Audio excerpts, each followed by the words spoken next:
Good morning, good afternoon, good evening, wherever and whenever you happen to be watching this Frisco in Tokyo, coming at you with games and demos. Because Twitch is doing the thing. Twitch does the thing that it always does, and I hate it. Oh my God, Holly! I'm gonna read that in just a second. Just let me fix this tag because it makes me unhappy, and it says that we're a mature stream, which we are ish, but not actually, because this is Adam's family friendly. Holly pushes a knot in a holly tree open from the inside, revealing a door to a cozy little house. Takes a deep breath of fine morning air before cannonballing off the ledge to go suplex the local deer for insisting on eating my home's foliage. Oh my God! That's not the end that I thought was gonna be there at the beginning, but I think you should totally suplex those deer. Screw those deer. Oh, it's Floppable as well. Lovely to see you. I hope that you are both doing lovely today. I hope that life is treating you with utmost kindness. It's funny because you've got like Floppable, you've got like the animated GIF in Twitch, and it's just like blank in LBP, and I love it. It amuses me. We do have the GIF at least shows the rabbit GIF shows up in the LBP overlay, so that works. Oh, hello, Miss Debbie Tiny Paws. You be a baby. The poor Debbie Tiny Paws didn't get a chance to baby, so this is her chance now. The leaves are spiky now. They're not good for deer's stomachs. I mean, deer's got some stomachs though. Oh my God, Floppable, that's an amazing animated emote. Jessen ate what? What? Today is a day. It's a day today, and I got some news. Oh, it's Kronos! Lovely to see you. I hope you're doing well. I was just saying, it's potential news. I mean, it's news, but there's a potentiality to how good the news is, yet, I mean, it's not bad news. Like, there's no part of this news that is bad. But whether or not, like, it's really great news, or if it's just like, okay, I did a thing, news is yet to be determined. She's feeling better enough to be a horrible screamy Speedy Paws, and she's had some walkie walks. Love those. Love those. Getting a friend to doodle up a faceona. Awesome. I hope it's an exciting faceona. Or a cute faceona. Or a cute exciting faceona. Kronos, I need to ask you, I don't understand your last DM. I don't know how to check the power up from ND3, but I'll do it if you explain how. Should I do the news now, or should I wait? I should probably do the now. Oh my, Kronos, did you do a thing? Did you do a thing? Did Kronos do a thing? Did you update ND3 after I did the archive episode? I feel excited, but also like the archive has been archived. We done did the archive. I want a tiny little sprite with curly hair and an acorn for a backpack. I love that. I love that. That sounds exciting.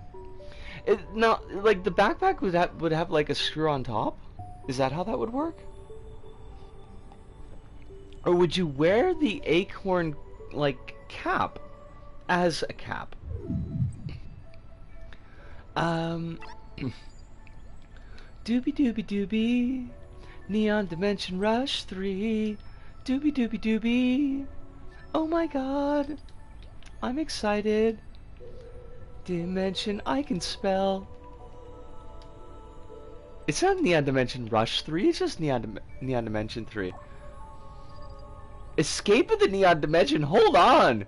Kronos, did you steal ores from back 097? Is that the deep Dark Secret of Neon Dimension? Was it theftinated? I don't believe it was, but I thought it'd be funny to say. Oh my god, 2 hours ago! Chronos, you're back on the PS4. Excitement. Excitement City. I am filled with excitement. Should I play it now? I should play it now. It's long though. I mean, like, if we play it now, this is gonna be a chonkers. 'Cause it's chonky. Fudge it. I was thinking the top of the acorn would hinge open and have a clasp, though an acorn cap with a little holly hairpin would be very cute. It would be very cute. Oh my god! Kronos, you didn't! Did you?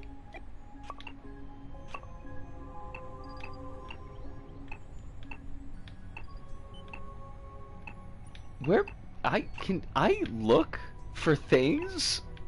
Can I be functional? Oh my god, you did!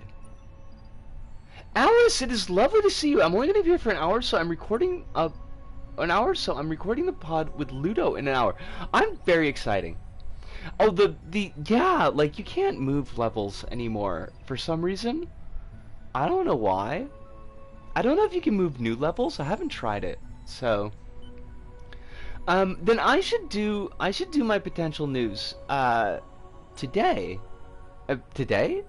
Now, I should do the potential news now, so that I can catch you whilst you're here, because everyone is here. So, we should do that. Let me go back to the pod, just so that it's easier for me to keep it from going to screensaver. So, things, right. We had some very bad days. Don't worry, the bad days are not really part of the news. It's just the setup. I don't want you to think there was a crisis. There wasn't a crisis, depending on how we define crisis. But it wasn't like, that's just the setup. So I was feeling really shagged out of it today. I was just so emotionally exhausted that I couldn't feel bad anymore. My friend emailed me. They know, like, I've known this person for 2 years. We've talked a lot. We know each other fairly well. They kind of know my sitch and kind of difficulties in getting moving in things, because I'm kind of working against this wall of no, there's no fires. This is good news. You know, kind of working through that wall of depression just to build up the motivation to do a thing, and it's really hard for me to do a thing.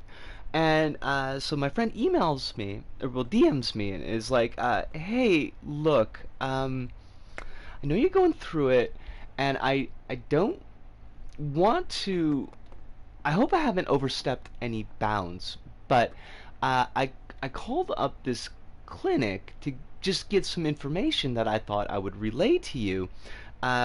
Basically, we kind of been talking about some different gender clinics back and forth, like, for the past couple of months. And they're like, well, you know, I heard good things about this clinic, so I called them up to get a little bit more granular information. And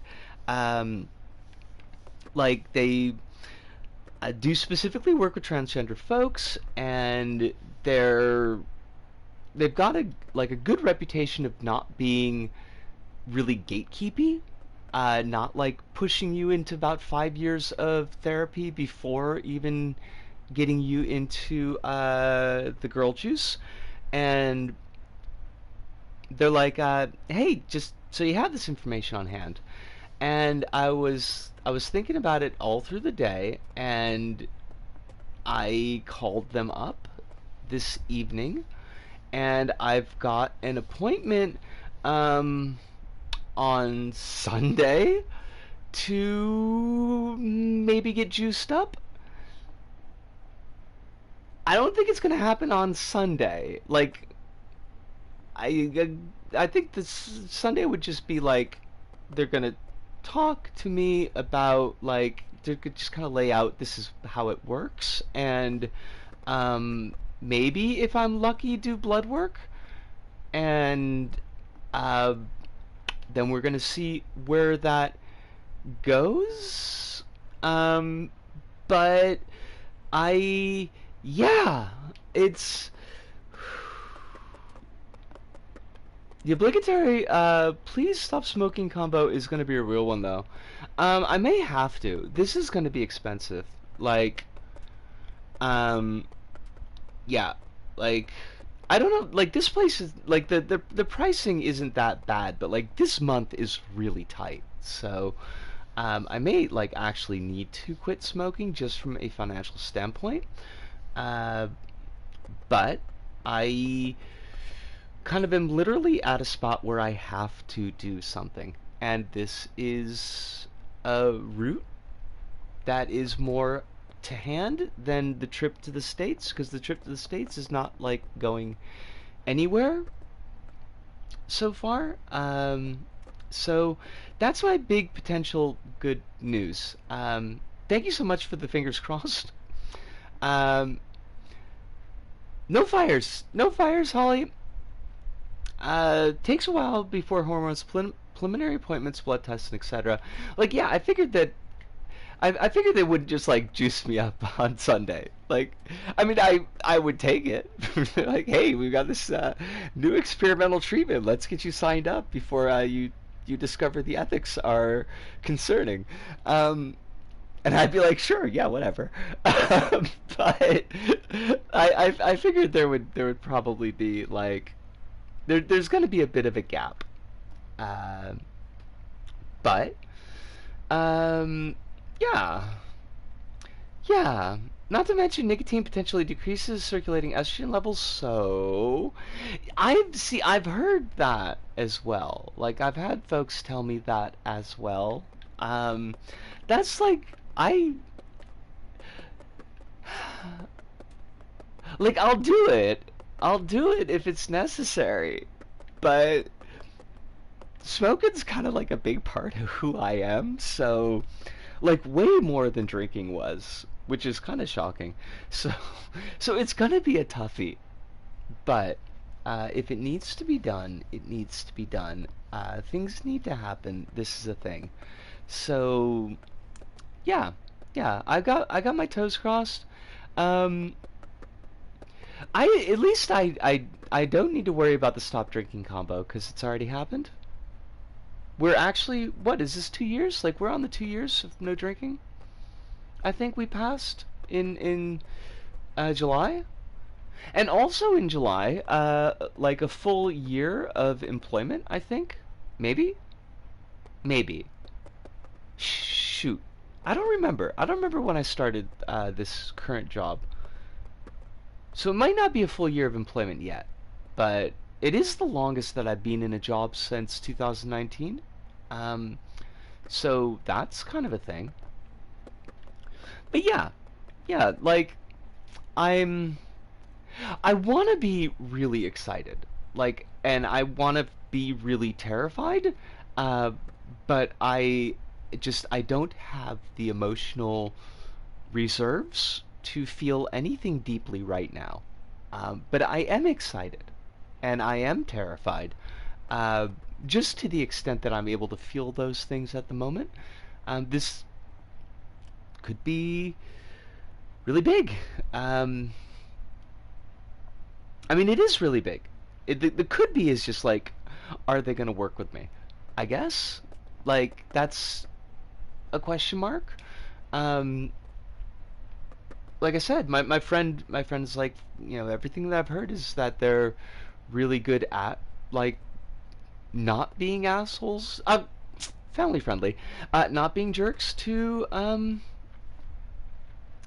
trans folks, and they're like pretty upfront on their page like that. Yes, we do work with trans folks. Like this is not they actually use transgender. Um, that I know that sounds like a weird thing to say, but like they actually use the katakana form like transgender as opposed to the uh, more outdated clinical term that used to be uh, used before, and that's kind of the opposite of a red flag. That's kind of like a good flag because like a lot of the more, what would you say, pathologized that's not a word, you know. That's not a word. But like the clinics that take more of a like transmedicalist approach, I guess would be the good way to put it. They don't tend to use transgender, like in the taken from English term, but they do use the all kanji kind of clinical term. So that's a good sign. Asp holes are dangerous, and you're right to be concerned. This is true, because asps, you know. Um, it's still a bit early to pop the proverbial champagne, but yes, this is good news. Yes. Like, just moving forward, just finally taking a step forward is really good news by itself. Uh, the the thing with the like getting the passport was like a really big thing, and then getting immediately kind of screwed over by immigration took a lot of the wind out of my sails. But to kind of keep this forward momentum, I think is really, really important for me. So yeah, I am. This is good, and I am excited. But yes, you found the code of the lockbox level. Yes, I did. Look, I love that though. Cronus, I love that. This is like double good news. Because you don't know how excited I am that you're back on LBP3. And it's like, oh my god, the potential for a new Chronos level that I could review on my show is more than 0. So, yeah. You could lay that lockbox code on us if you want to. You could DM it to me if you want to keep it secret. Keep it secret, keep it safe. Yeah, so I'm glad I'm glad I've got some good news to share with y'all. I don't know what it's gonna be in the end, but you know, hey, I'll take it. Heck, even if just getting the blood work would be a pretty giant step. Hoping it all pans out for you and they just toss some hormones your way. Like, yes, please. That's one of the things I'm concern is not the right word, but it's like, okay, so here's this kind of thing. Like, when I first got my stuff together, and 4 years ago, and like, there was a lot of like really big emotion, you know, and I feel like if I had talked to a doctor right at that time, I would have probably just like bowled them over with this raw feeling that is just coming out of me, selling that need. But I've been living with this for 4 years, and I've like living with being out for 4 years, and like thinking about what this is to me, and it's still like a big thing, and it's a big part of me, but it's like I don't necessarily have that. I'm doing this thing with my hands that you can't see, that doesn't make any sense. I don't know, like, if I could sell to somebody who's not already on the same page as I am, basically. Because to me, like, right now, it's just like, yes, this is a fact of life. I'm trans. Give me the juice, because I'm not going to do a song and dance for you. It's kind of like where I am emotionally right now, which is positive in a sense that I feel that degree of comfort with myself, but like I don't know if that's what a clinician is going to want to hear. So that makes me a little bit nervous. Give good girl gels, right? Like just give it to me. Don't make me sing for my supper, cuz I don't got that in me right at the moment. Let's see. Corona says it's 3185 with the triangle rune. Do not enter the empty level link. You will not be able to leave the level. Gotcha. Let's peepers that. I want to peepers that.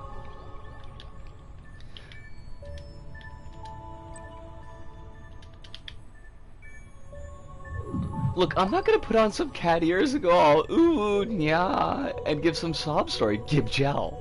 Makes crabby hands. Like, that's kind of where I am, though. It's just like, I know who I am. I know what this means to me. I don't feel like going through the entire story. Like, I've made my peace with it. I don't want to have to put on an Oscar-winning performance to just move on with my freaking life. To show up with an IKEA shark. Like, I just feel like I should just be able to show them my tattoo and be like, okay? Like, are we good? Do you need more? This thing is freaking huge. Yeah, Japan does have IKEA. And they do have Blahage. But I don't know if the Blahage has the same, like... If it has, like, the same degree of meaning in Japan. If it's, like... If it's the trans symbol in Japan as well.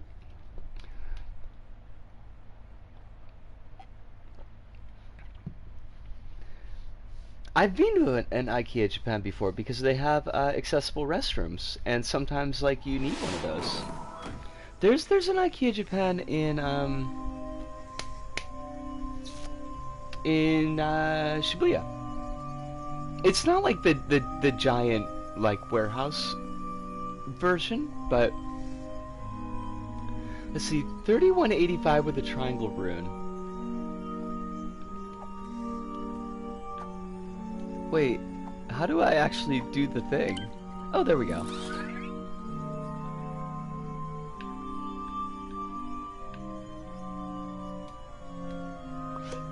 Wait, oop, don't do that.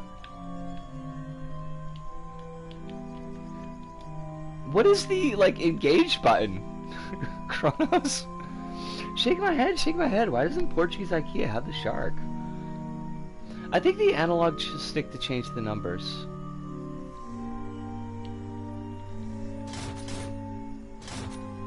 Okay, it's the right stick. I don't know if that's what you mean by analog, but...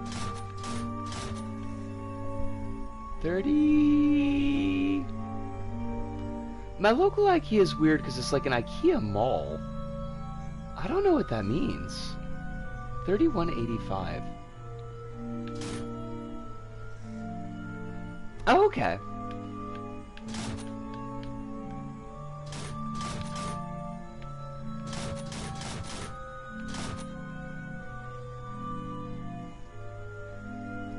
Is this like one of those like don't dead open inside kind of things? Because I feel like this is kind of a don't dead open inside kind of things.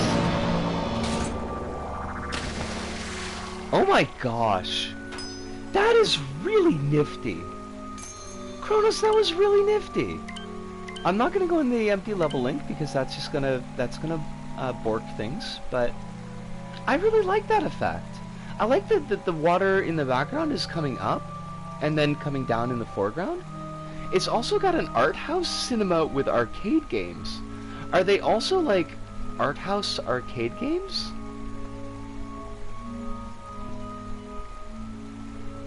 This is cool.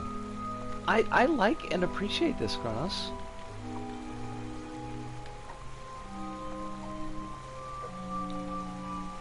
Voltaic is easier, 0.15 is doable again, and ND3's blaster is better. Nice. That means that I might actually be able to do Voltaic for the archive, because I was worried about that. Holly says, requested as a teacher for a very sweet prep class at the good school. They want me there for Fridays for the foreseeable future. That is awesome! I saw, like, the note about the hugs in the DM, and that makes me really happy to hear.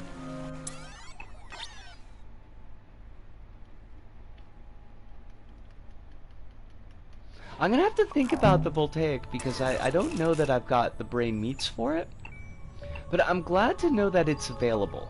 I'm glad to know that it's a thing that could happen. But I am super glad that you are back in the game.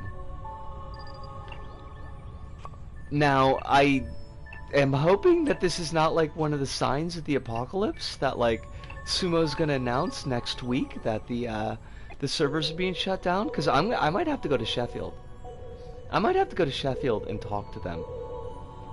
Some challenging kids with Fridays in there are super cool, super chill, So mostly manageable behavior. A managing behavior. Okay. I like that.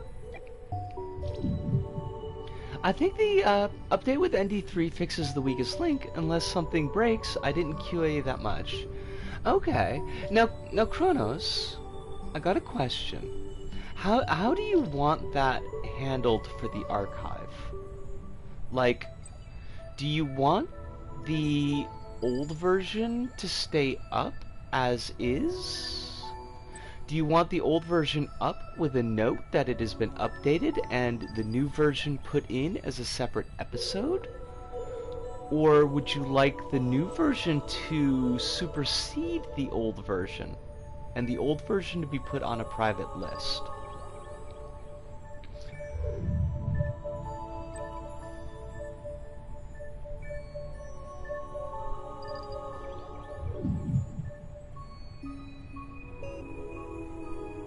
I think the old could stay too. It's always good to appreciate history.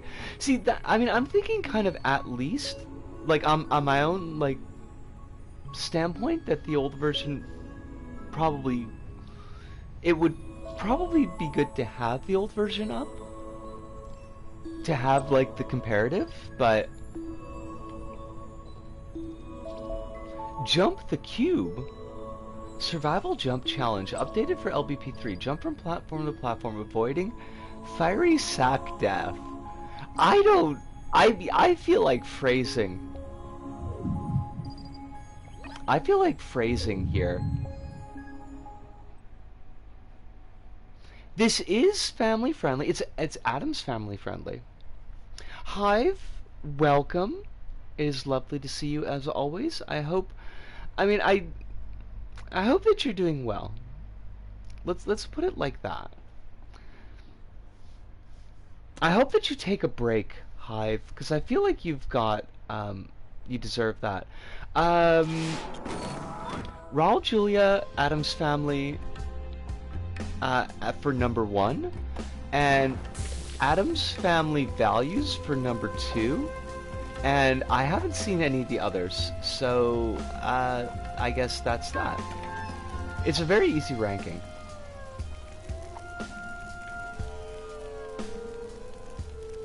What is the purpose of this level? Oh, I gotta go back and forth. I get it.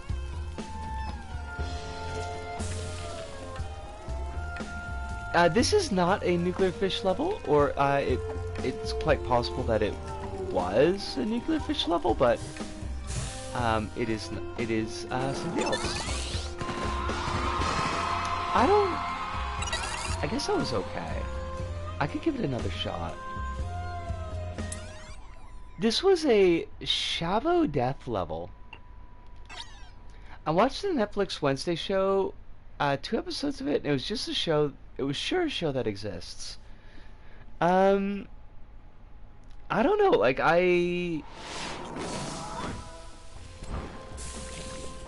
there was oh wow, what was the bounce on that? There were certainly some people that seemed to like Wednesday and this werewolf character who I don't know anything about, but beyond that, I don't really think I saw anybody talking about it. Oh, you know what? Oh, what? How do I keep on... Is there like a weird gravity thing going on? Because, oh, I muffed that one. How am I getting 2-block jumps off of a fire bounce? That doesn't make any sense at all.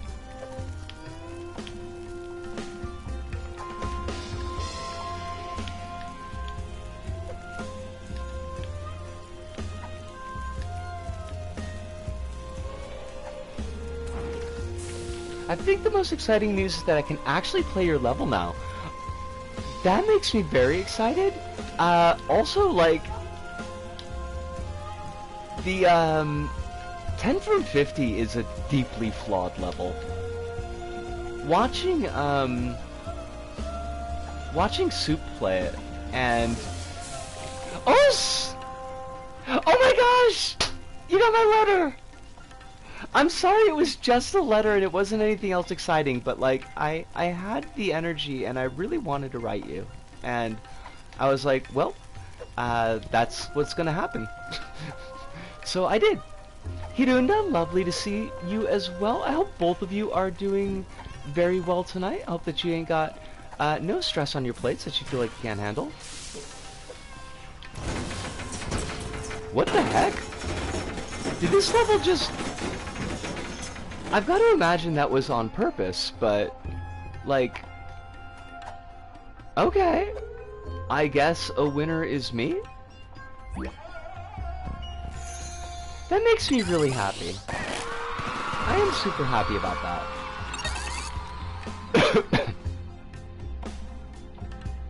Ah, Phantom Strum was playing it. That's why we've got...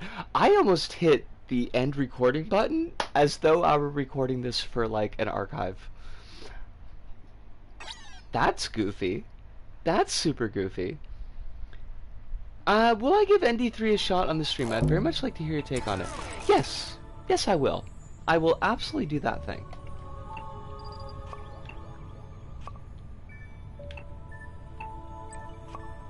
Little Big Tokyo. Oh, Gomafumo. Gomafuomo. Excuse me. I know of this person. Because this person has done stuff on the Reddit, on the subreddit.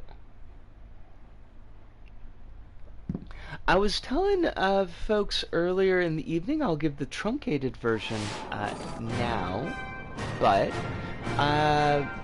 to Hiruna and Jilly, Hive, you already know this, but I did make a appointment with a clinic to maybe get on the girl juice, and the appointment is on Sunday, so that's exciting. Oh my god, T-point cards! I know what those are, because I don't have a T-point card, but I do have a Sataya card, so you know, I could use my T-point card. We don't know how it's gonna turn out yet, but it is something that has the possibility of being really good. I am very excited about it. I'm also a little bit, like, terrified, you know, as it goes. Oh my god, there's a Murio Annai show here. That big sign in the back, the yellow and red sign in the back, so basically those are shops that will introduce you to strip clubs and massage parlors. And they take a cut, I think, if you actually go in with their recommendation. They're super skeevy. Sorry about the cough. I had some spit that went down the wrong pipe. Oh my god, this is very... I know, like, all these locations. I'm guessing a good amount of these are also owned by the Yakuza, right? Perhaps? I don't know. I would imagine that there are some fingers in that pie. Or at least I would not be shocked if there were fingers in that pie. Do I have, like, other moves? It's just punch. It's like this dash punch. Couldn't they just get easy money by saying they recommended everybody? Like, I've never used one, so I don't know exactly how it works, but I imagine, like, you get, like, a card, or they call up the place. Can you dab like Kyoko? I cannot. Oh my god. Look at this Yankee kid. This Garuo. Not a Yankee, it's a Garuo.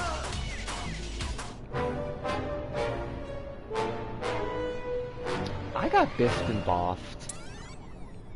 That was kind of cool though. I like that. Kokudo Town. I should tell Goma Fumo that I played that level. I'm not gonna replay it though. Alpi! How you doing, yo? I hope that you're doing well. I hope that life is treating you kindly, not giving you any more stress than you feel like you can deal with. I feel like there was something that I wanted to take a look at, and now I can't remember what it is. Oh, but we could play. I don't know why, like, Climb Eiffel Tower's on here. This is from ages ago. I know what a Yankee is in the Japanese version of the term, but what's the other term you used? Gyaruo is basically the guy version of a gyaru. So, like, bleach blonde hair, heavy fake tan, sometimes with, like, the pale lipstick, but not usually on the guys. Very... I don't want to say flamboyant, because I feel like that gives the wrong impression. But basically, like, think of a gyaru, but a guy. And that's a gyaruo. I remember to take my meds today, the ADD meds, that is. I am glad. I'm very glad. I feel like that's a good thing.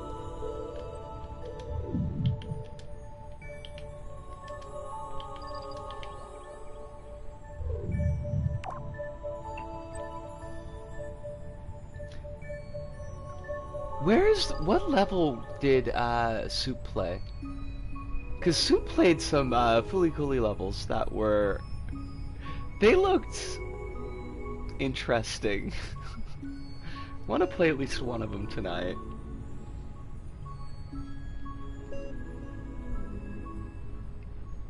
The Big Fooly Cooly by the Baroness. That's the one. Oh, wait, or was it just an... Oh, it was just another FLCL day by Comanche Native. Okay, we gotta pop out of that. It's an achievement for me, since I always either wake up too late to take them or just forget. Then that's an awesome achievement, and we celebrate it. We're very happy to hear that.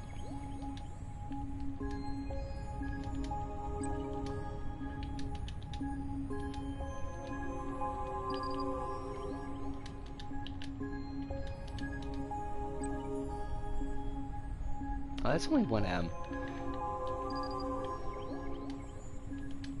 I'm really hoping that this creator has some Native American roots, because otherwise that's, like, not the greatest creator name.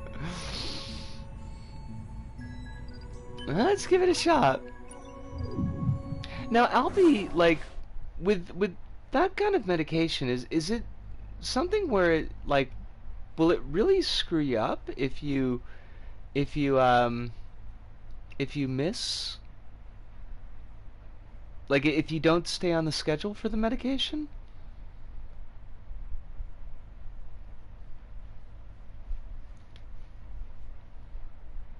Also been working on a new level. It'll be finished this month. That's exciting. I'm going to keep my eyes peeled. My peepers are going to be peeled for that level. This is the true Fooly Cooly experience, by the way. You do need to have watched it on Toonami back in the early 2000s. Like, if you want to know what it is, it's this.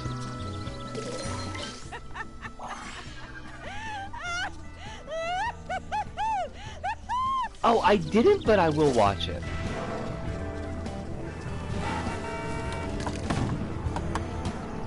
I don't know why her scooter just exploded.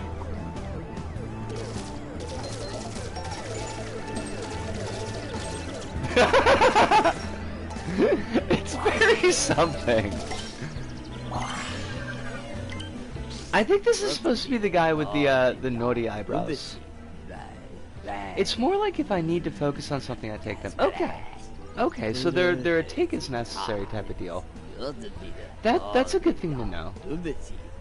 Because I know I know that there are some medications that, like, you really gotta stay on your schedule for.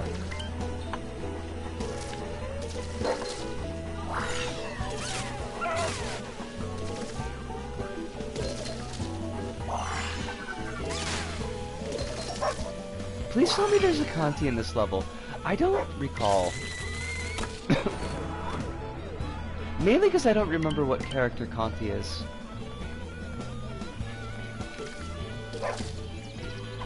I know Kronos, you're also a Pillows fan, right? Oh, the TV robot's name is Conti, okay.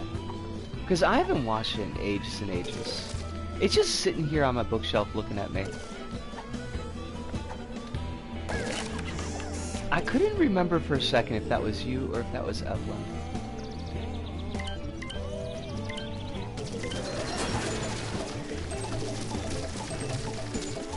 I can't believe we died on this stage. I feel kind of embarrassed.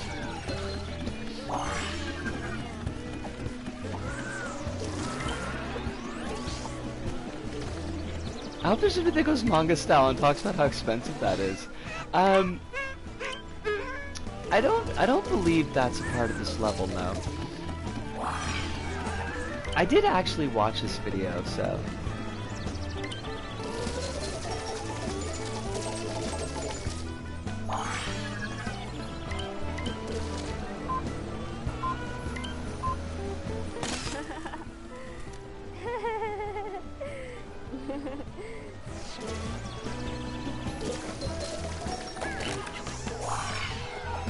I don't know that I need all of these prizes. I'm gonna have to just erase all of this.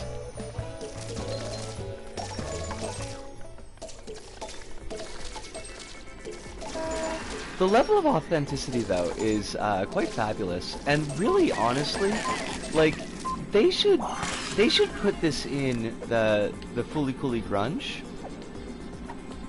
I think like if they really want to go with that mixed media approach, the true Fooly Cooly style, they really ought to put this in there. Also gotta take them in the morning since they'll keep me up at night if I take them too late. Oh, because they're stimulants, yeah. That makes a lot of sense.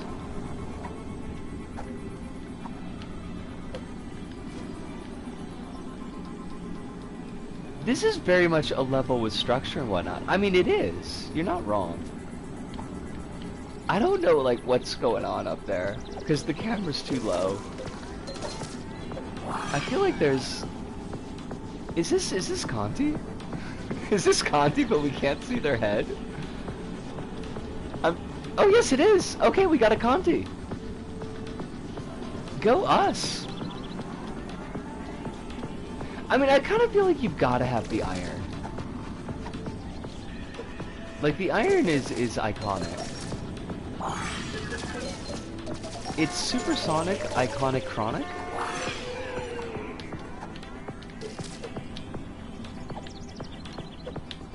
I can't get up there.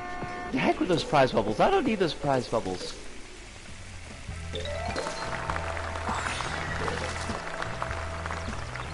That's a terrifying ground pop. So also, like, very true to the show.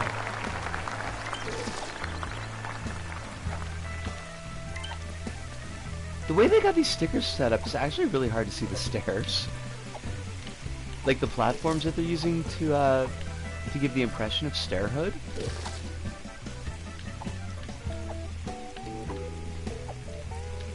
Oh.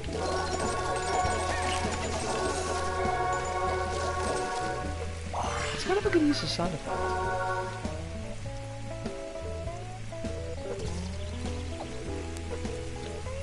Oh god, can I knock it down? Do I have to go... I gotta go the long way. You're making me go the long way? Please. Also, while this is a family-friendly stream, there are butts. There's just a big old butt right there. I feel like every house ever built in LVP is super awkward to navigate through or interact with. You're not wrong. You are exactly 0% wrong. Butts and farts. What are we coming to?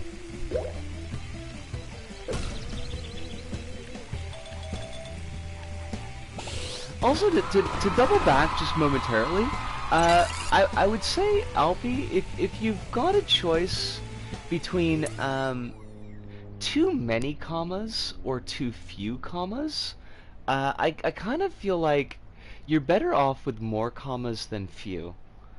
Because missing commas can really muck up the meaning of a sentence. It can take you to weird places.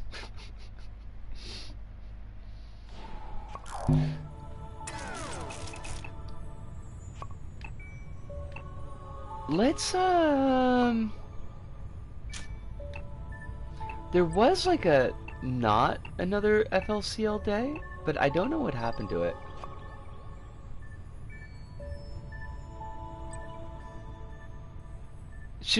Let's go. All right, we're gonna peep. Oh fudge! We're gonna peep that level, and then I'm gonna do Neon Dimension 3. Started New Pillars of Eternity playthrough as a very pretty female himbo monk, and just wailing on dudes till they explode. I mean that I feel like you get a lot of mileage out of that. I too enjoy wailing on dudes until they explode. At least in my mind. Really need to clean some hard drive space to install Baldur's Gate 3. Why is everybody on about Baldur's Gate 3 all of a sudden? Like, this is the third time in today that I've seen somebody talking about Baldur's Gate 3? Or wait, is that new? Is that a new thing? Isn't... Okay, that makes a lot of sense. Himbo honk is the himbo way of greeting one another. I love that.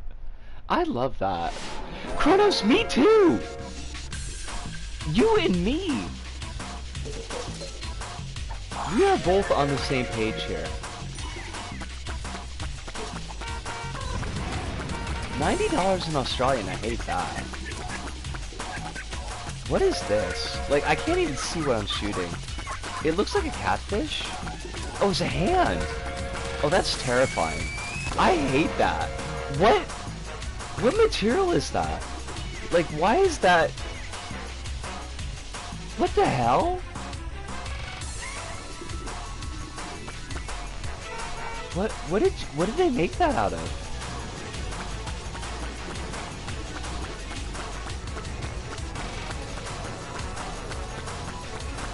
It's the snake object with a white sticker on it. Okay, that's kind of nifty. Acto is released fully to people who bought it in early access at the end of July, including stuff that wasn't in early access. And now the full game is out. Gotcha.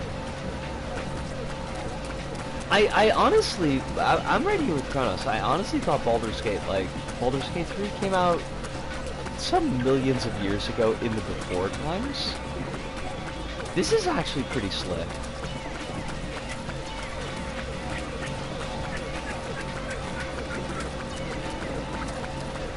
It's been in early access for a couple of years. It is a lot of light. It's well too bright. But for all of that, like, I wasn't expecting an actual level.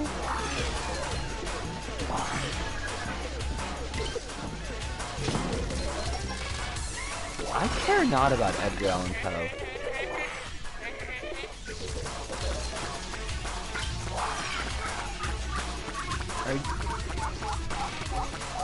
Are you a giant balloon thing? Why did we kill that man? I don't feel like we needed to kill that man. I never had the energy to play it. Now that it's fully out, I don't have the energy to read menus enough to make informed decisions. I mean, I kind of feel like the best way to go about it is just to do things at random and hope it works. I mean, that usually works out, right?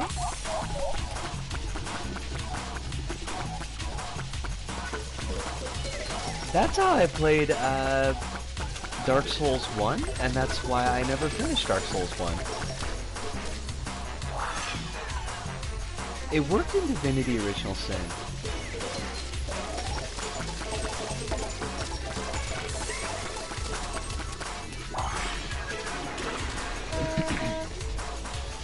They are. Alfie, the lighting is super bright on LEP3. Yo, this is a lot. I'm honestly kind of impressed. Where do you want me to shoot you?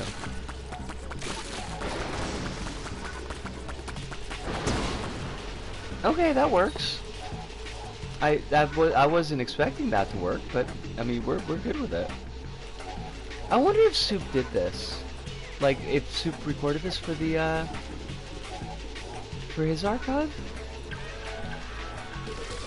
I have to imagine that he saw it. I assume this was made on PS3 where you can't even tweak all the settings properly. Well, this is LVP1, so there's that.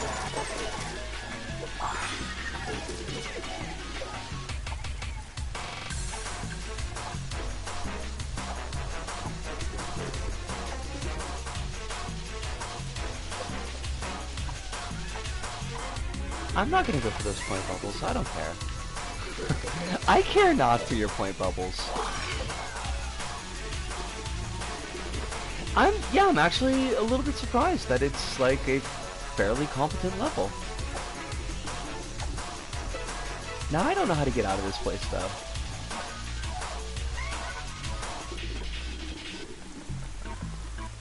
Is Grandpa dead? Did we kill Grandpa? Yo, wait, the level's not over? The scoreboard was right here, though. I distinctly remember that there was a scoreboard right here. Now you got all this other extra crap. You better have the guy with the nori for eyebrows.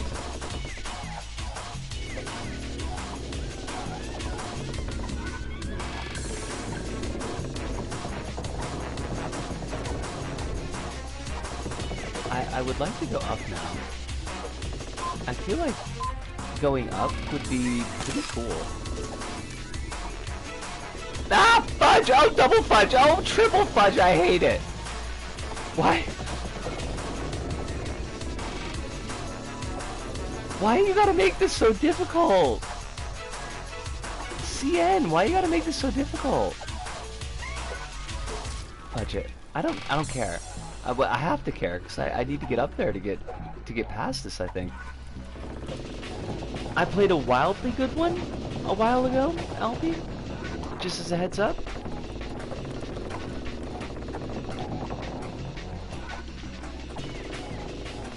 Do you remember what level it was? It happens. Like, I know you're working in good faith, so. But just as, you know, the reminder. I just want to get out of this tower, okay? I just want to get out of this tower, okay? Like, I need you to work with me here. That was neat, but it was also kind of a lot.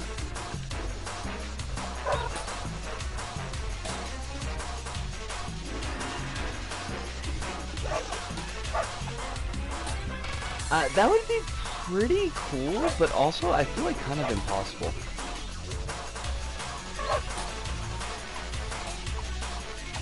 Like, the Witch's Labyrinths are kind of there a lot. Wait, do I have to defeat this dog? Like, what do you want? What is your malfunction level?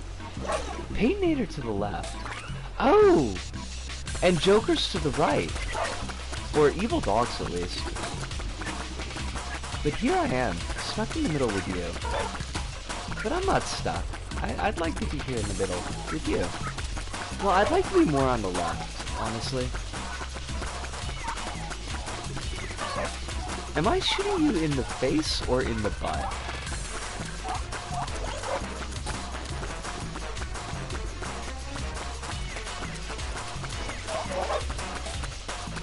Why?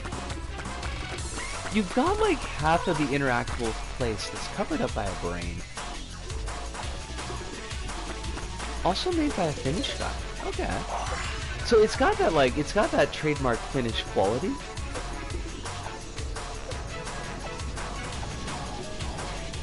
Now I feel like I've asked this before, but I have forgotten. Remedy is a Finnish studio, right? That fit in Finnish, nice.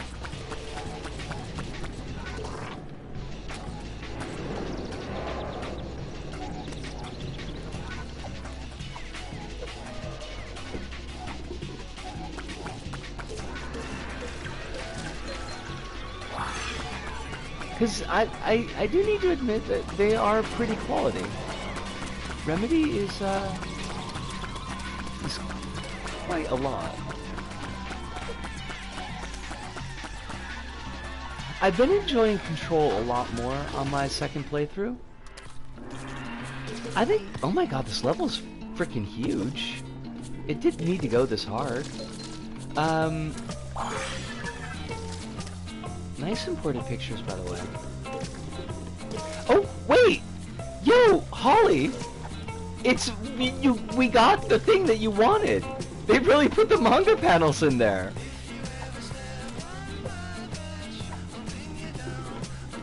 It's the manga bit! Yes! I'm glad that you're still here. I was worried that you would have missed it. It took me a second to realize that's what they were doing.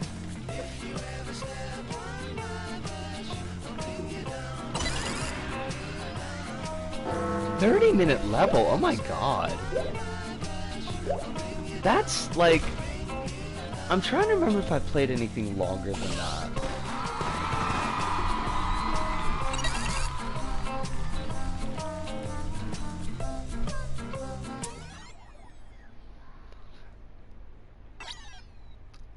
You can actually do that without too much difficulty as long as you're not cramming in a lot of logic. If you're keeping your material set fairly simple, not doing like too much decoration. Like if you just did a straight up, this is just cardboard, and simple connectors, you could probably make a pretty chunk level.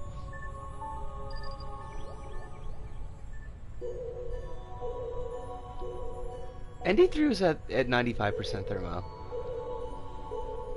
And ND3 is like 28 minutes long. As I was saying, thinking about painting my nails, I was going to start with black and see how it goes. The black's a classic, she says as she's looking at her black fingernails. Yeah, you should definitely go for it. I think you would look pretty with nails. Now, I'm gonna take, cause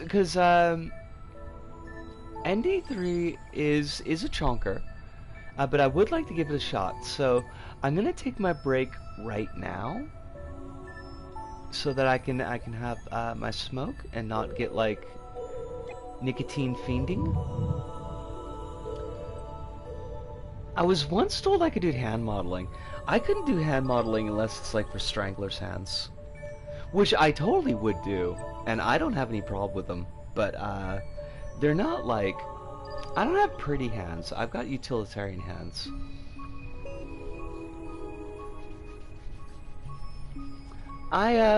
Actually, let me write down the name, Albie. Ultimate LBP.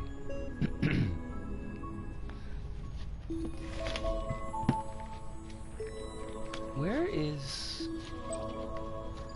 There we go. Here's my notebook. Do you remember the creator's name? Because I kind of worry that Ultimate LBP will pull up like 1 billion levels.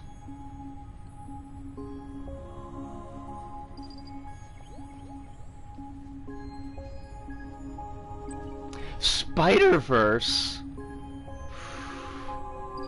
Okay, put a pin in that so I can come back to that when I come back, 'cause I got some issues. I think I had nice hands for a man, and that's why I declined the offer to audition for hand modeling. You've got nice hands for a woman. Gonna do that. Gonna say that. Broindy TR1.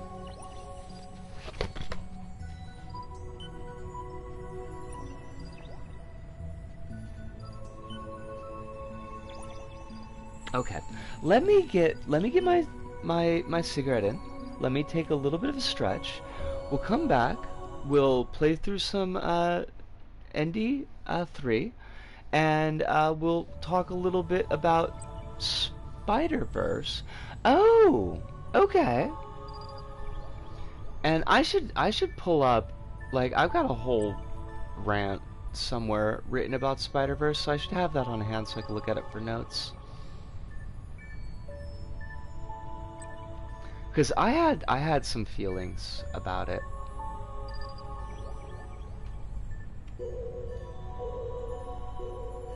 Oh, that's not the one.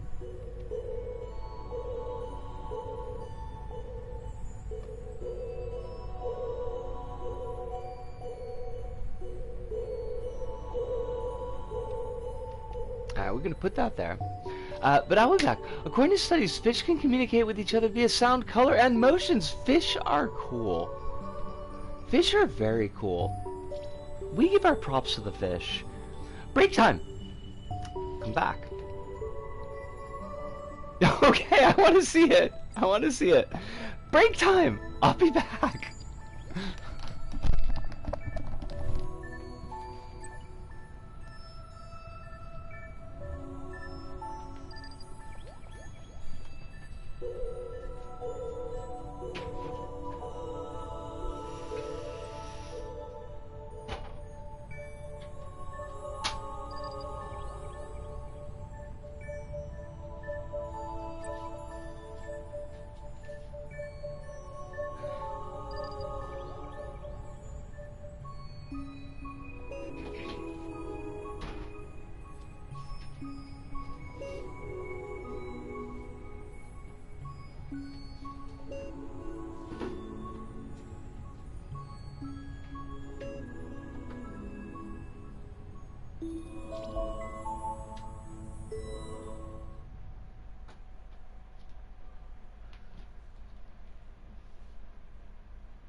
And we're back.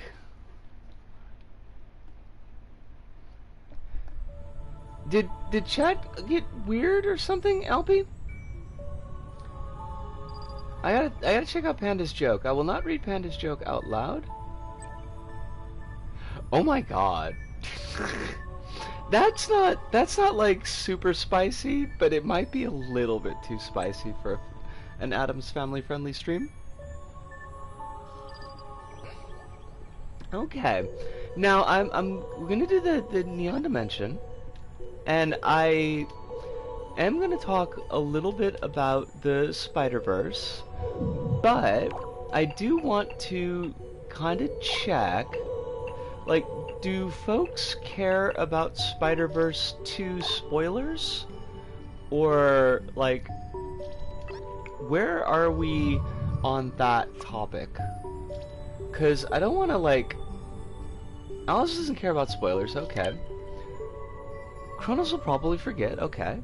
I will definitely upgrade. LP doesn't care, okay. I think that's a plurality, but I do want to kind of give folks a chance. Holly says, I've been dealing with a lot of kids who have been exposed to very sexualized stuff lately, and I'd rather not contribute to that problem, to be honest. Like, that's super duper fair, and that's in relation to the joke and not to the Spider-Verse. I'm guessing. But yes, that is 100% fair.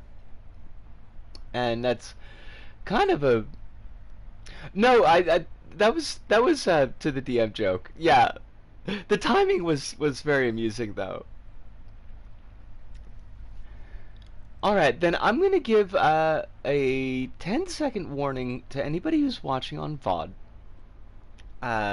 That we are going to be talking about Spider-Verse 2. It's going to be kind of spoily. Maybe, I don't know what was actually in the commercials. So maybe not. But give us 10 seconds. We'll count it down. I've seen the movie, so I don't think you'd spoil me. There we go. I think that's everybody. 5, 10, 9, 8, 7, 6, and a 5, a 4, a 3, a 2, and a 1. Okay, so, like, spoilers from this point. So our basic idea, like, with Spider-Verse 2 is that everybody goes back to the home dimensions in the first Spider-Verse, and Miles is, like, pining for Gwen, and Gwen is kind of pining for Miles, and then there's, like, Gwen gets picked up by this group of spider folks. They're a multi-dimensional group of spider folks, and they give her, like, a watch, and she can go visit Miles, and it's all great. But this group of spider folks has got, like, an agenda. And the agenda is to make sure that the spiders people, we're just going to say spider people for right now, because otherwise it's going to get really confusing, that they happen according to their canon events. Like, they've got this list of events that are supposed to happen for, like, according to them, like, are supposed to happen for every spider's person. And it's kind of like a checklist. Like, you've got to lose somebody who's really close to you in order to teach you oh, fudge, I missed it! Oh, darn it! No, we gotta go back for that, right? That's a secret thing. Fudge. You've got to lose somebody, like, really important to you that teaches you the purpose of responsibility. You've got to be bitten by a radioactive spider, obviously, or you don't get your spider powers. And you've got to, like, lose a... It's very specific. Like, you've got to lose a police captain? I don't know what that's supposed to teach you. But, like, the original Spider-Man, I didn't even know about this when I was a kid, and I loved Spider-Man, but apparently, like, Gwen Stacy's dad in the original Spider-Man comics gets killed, and that's a big, important event for Spider-Man or something. I don't freaking know. I'm gonna start this level over again, because we did miss a dealie there. So you got all these things that are supposed to happen, and they don't want to like take Miles into their group because he hasn't lost his Captain Stacy yet, and they know that if they take him into their group, he's going to try to save the Captain Stacy, because this Captain Stacy representative in his timeline is his own father, who's a police officer because Miles' dad is a cop, and there's no secrets in this section. What about that blue bit down there? Yo, there's the blue bit with the green lights. Don't we need to get that? Isn't that important?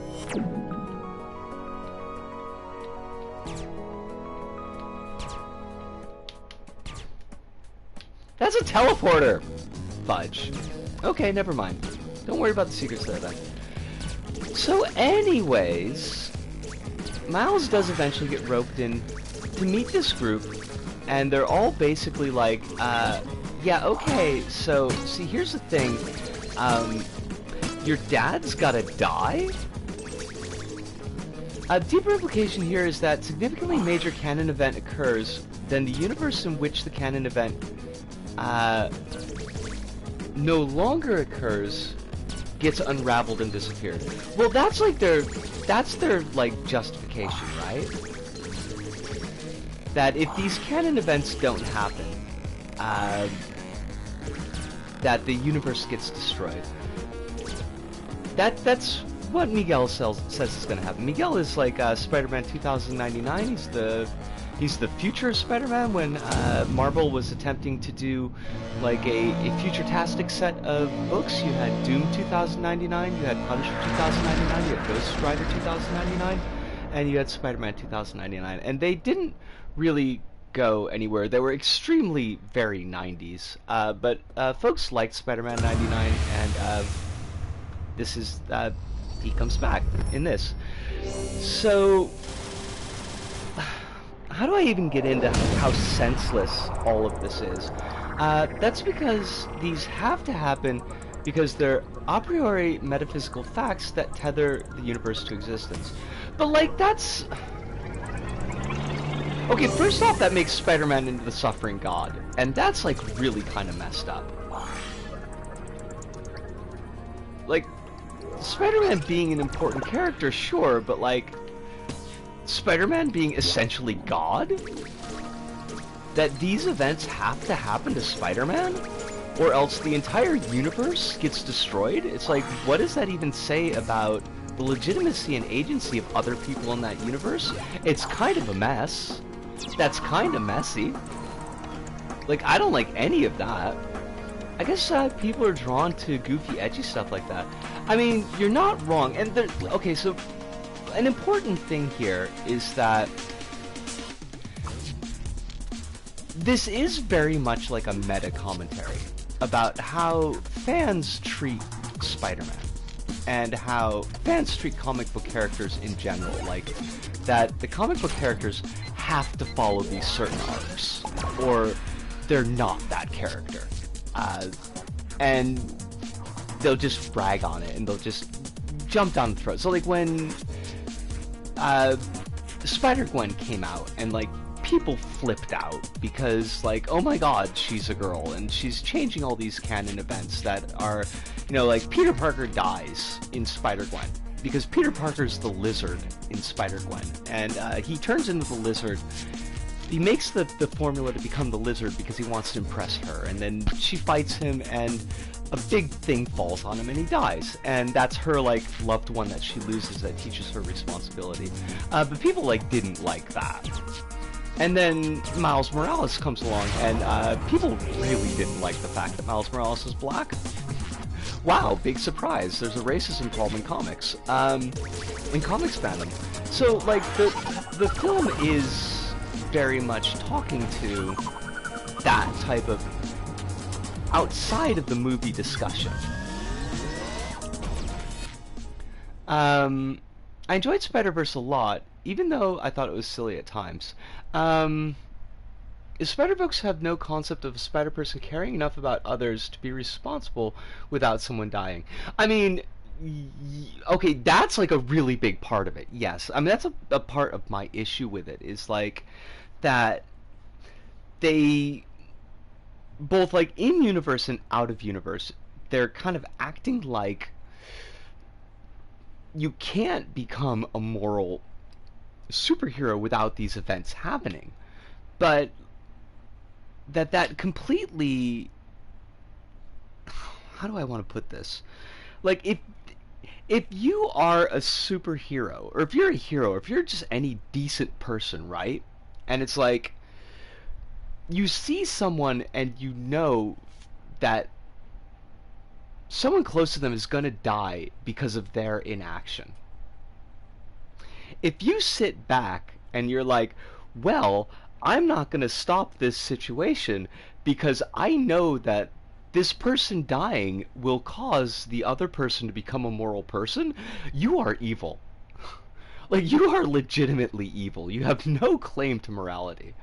Like, if you could actually step in and make a change like that, if you could save a person's life, and you hold back because you think the death is going to teach a moral lesson, that's super duper messed up. And it's like it's deeply weird that they would choose like Spider-Man to tell that story to me, because like that's like one of the things of Spider-Man is that they are for the most part like a decent person. That's to me like that's the Spider-Man canon event. Not like the things that happen to him, but the fact that like he is genuinely decent just about across all timelines. So you've got an entire organization of people because it's not just this one dude. Everybody in the organization knows that this is a thing. They're all like in cahoots to keep Miles from saving his dad because his dad is supposed to die. But like, okay, first off, now that Miles knows his dad is supposed to die, that kind of undercuts the entire like moral of that story, right? Because it's not going to be like, oh, I screwed up, I was not taking my job responsibly, and because of that this person that I love died, and now I know that I need to be like on my game, I can't just do this halfsies. It's going to be like, hey, these jerks kept me from saving my dad, I could have totally done that thing, but they locked me up in a room. So like I feel like the lesson that's learned from that is kind of completely different. Okay, Kronos, I'm going to get to the power up right now. I'm going to read through the chat, let folks kind of like pick through my incoherent babbling. Saw a fan comic where trans femme Gwen meets trans mask Peter in the multiverse, but they started off as Peter, Stacy, and Gwen Parker and swapped names when the other's counterpart died in their own worlds. I like that. That's sweet. The utilitarians would like to have a word. I missed a thing. Hold on a second. The the one more day thing is like a whole kind of freaking thing. Oof. Also, Miles already had that moment when the Peter in his world died in the last movie. Well, I mean, that's kind of a thing, right? Because they call that out specifically. Miguel is like, it's your fault that your Peter, who was a better Spider-Man than you could ever hope to be, died. Like, which is a really heavy thing to lay on a kid. Like, because Miles is still 15 years old, right? But, like, he didn't have anything to do with that. That's not Miles's fault. And his uncle. There you go. Well, I think the dad is, like... The dad is standing in for the Captain Stacy figure. I don't even know what the Captain Stacy figure's death is supposed to teach anybody. Like, because the whole thing is, like, when Uncle Ben dies, right? Is the timeline disappearing if the canon event doesn't happen a real thing, or just a thing the Spideys believe in? Like, Miguel claims it's a thing that happens. Right? Like, in universe narrative, Miguel claims that this is the thing that happens. We don't really have proof that it's a thing that happens. See, like what Miguel did is like in his timeline, his daughter died. That was his canon event. And then he finds this other timeline where he died but his daughter lived. So he steps into the role of himself with a live daughter so that he can have the experience of being a father. Which, you know what, like, I can get it. Especially if he didn't know that his version was gonna die. Uh, but then, like, that world collapses, and he says it's because he tried to take over this other life. But we've only got, like, his story for a thing. It's a real thing that started happening in Spider-Man's India's universe after Miles saved Spider-Man's India captain at the time. Well, see, is it? Because like there was glitchy stuff going on, but there was also definitely like spot stuff going on. See, that's the thing is like I watched that scene. I tried to pay specific attention to that scene the second time I watched the movie, and it was like I thought that was Spot. I thought that was the Spot that did that thing. So like I lost my train of thought. I had a train of thought here. All I know is that Spider-Punk is very hot and way too cool for... Spider-Punk would super hang out with you. Spider-Punk... Apparently, people didn't like Spider-Punk. And I don't get that. Because Spider-Punk is like the adult in the room in the entire movie. Spider-Punk is acting from a moral standpoint in the entire movie. He takes Gwen in when she's kicked out by her dad. He's mentoring Spider-Man India. When Miles shows up, he tries to talk Miles out of joining this evil organization. He low-key checks that Miles has got like a safe home to go back to in case like maybe Miles also needs a place to stay. Like, he's constantly there helping people. Like, Spider-Punk is awesome.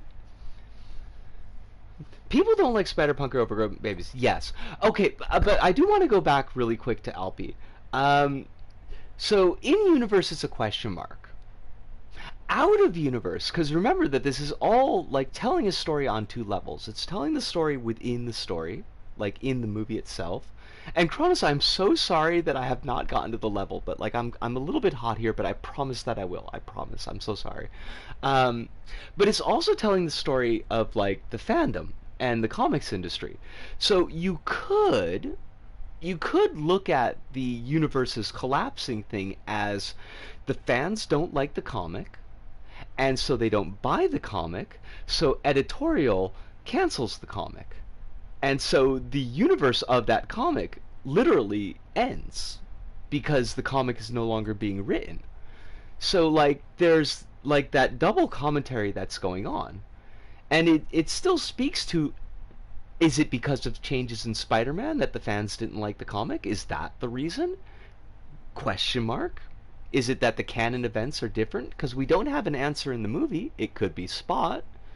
We don't have an answer in the real world, because it could be a lot of things that cause a comic to get canceled. It might not be that the canon events aren't, matching up. The thing that baffles me is that there are people who don't like Spider-Punk and do like Spider-Man India. You've got background with that, though. I've also seen some amazing Hobie cosplay, and I really want a man's number, but the movie seems like a lot. Venom! It's wonderful to see you. Like, the movies are really... I think the movie is... It's telling a very interesting story.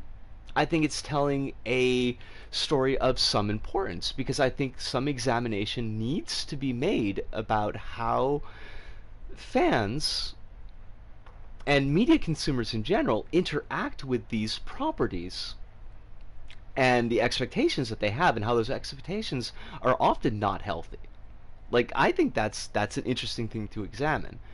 I think it's a really weird thing to examine in the framework of Spider-Man, because nobody who is in on this organization is acting like Spider-Man.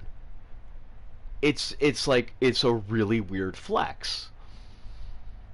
The movie reads this interpretation into the record by introducing the Spider People by splashing their comics covers on the screen. Yes. Okay. Now, I really am going to jump back into the level here, because I've put it on pause for too long, and I really want to see how this power-up changes. So let's Peepers. The new Neon Blaster. Okay, so we want the white one, right? We don't want the black one. That sounded terrible!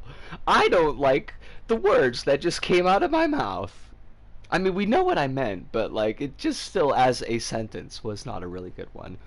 But that was the new one. Oh wow, rate of fire. Oh wow, rate of fire. Love that.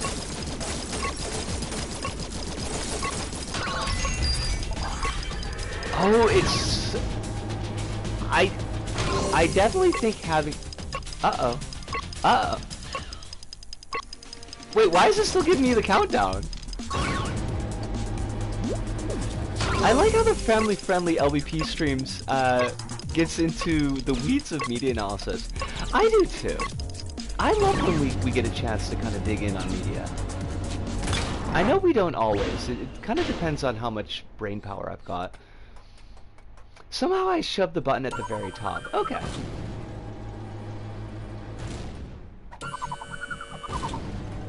Phantom, it is lovely to see you tonight, though. I hope that you are very well. I hope you're very healthy. You ain't got no stress going on.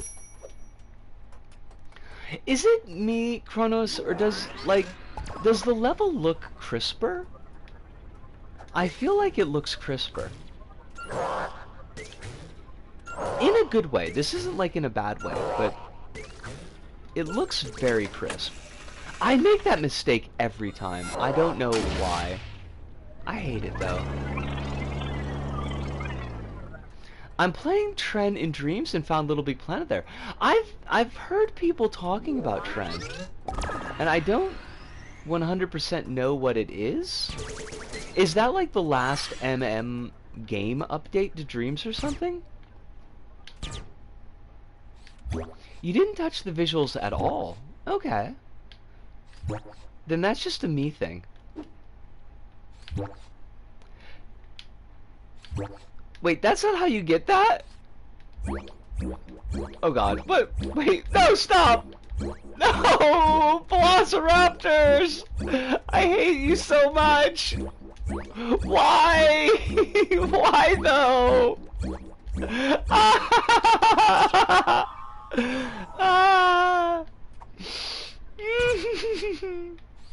I got some feelings.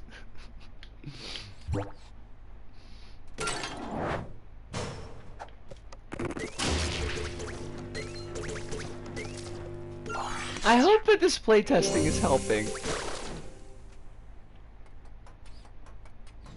Train is a full puzzle game with a cute train. Okay. It's very impressive that the level looks so good with so many colors. It is though, isn't it?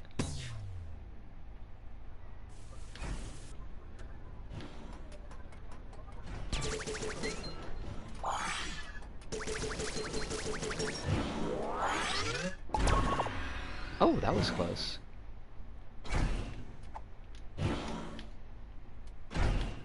Beep beepy doo beepy doopy doo. Oh, we're getting squished. The movie is very purposely dealing with the existence of...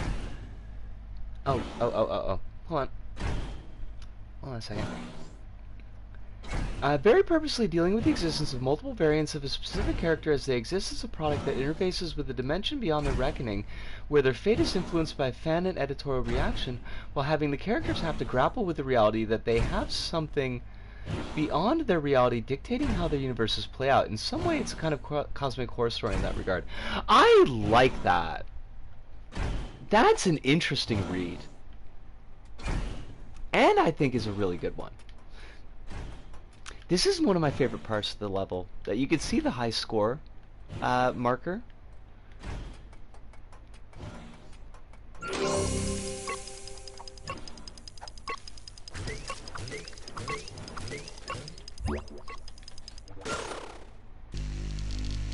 Oh, it's Team Pitch today. I gotta give that a peep.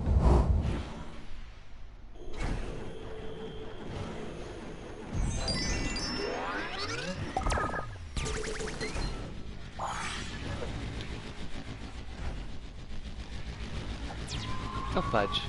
Hopefully Zone 2 doesn't break sequence. It's a sequence breaker! And ultimately, the movie comes down on the side of the character is what determines the character rather than tragedy, and falls squarely on the side of compassion.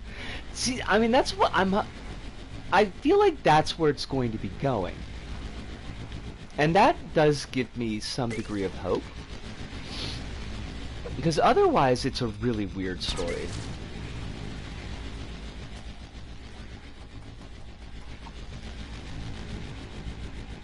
It does suffer from second movie syndrome. It does.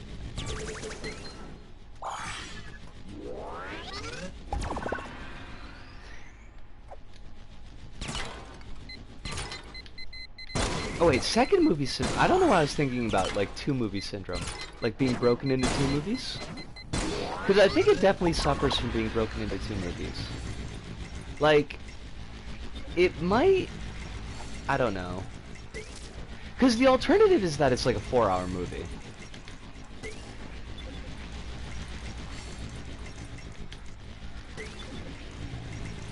The ball hazard is inspired from LVP1's Serpent's Shrine. It's snaky. It's just my style. It's snaky, going all the while.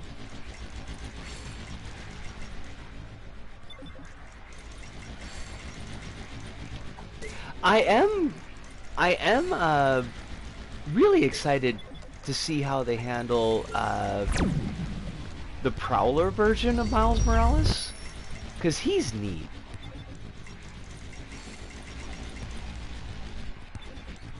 I'm excited for that whole thing. Also, the fact that there was like that little bit of fan art that did I send you that? The fan art that I'm pretty sure is a reference to a cat and girl comic, which is like, what? Also not at all what I was expecting to see. Oh my god, it's fabulous. I'll send you the... On the next break, remind me, and I'll track it down out of my tumblers. It was so bizarre! Like, I did not expect to see any cat and girl referencing media in this year of our Lord, 2023.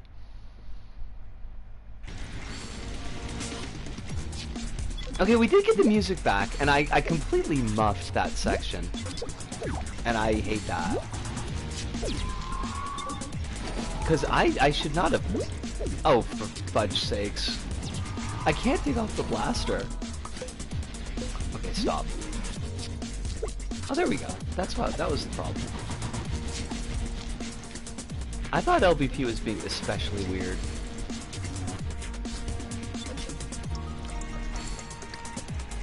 I implemented a new mechanic in my level yesterday. I can't wait to mess around more with it.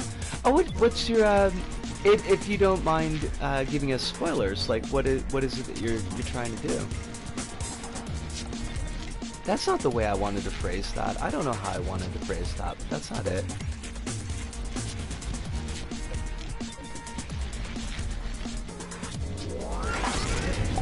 My first long-term ex had a mixtape made by Dorothy Gambrell on, I think on the subject of Marx. Like, she had this thing where you could, like, write into her, and you could give her any philosopher, and she would make you a mixtape based on that philosopher. And it was, like, actually, like, just a straight-up old-school cassette mixtape.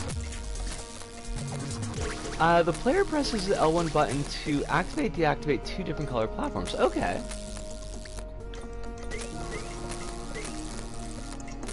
I'm experiencing a weird thing where things are super slow to load and videos keep buffering, but every speed test I run shows I'm getting the max speed of my connection. Huh. I wonder what's going on with that.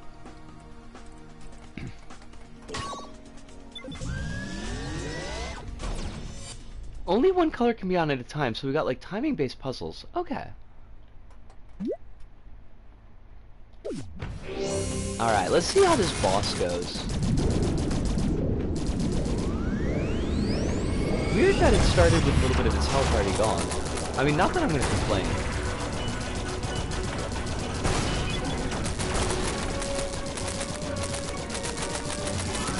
Oh, it's so much. I mean, Kronos, my wrist is so happy. Because let me tell you, the pain in my wrist fighting this boss before it was a lot.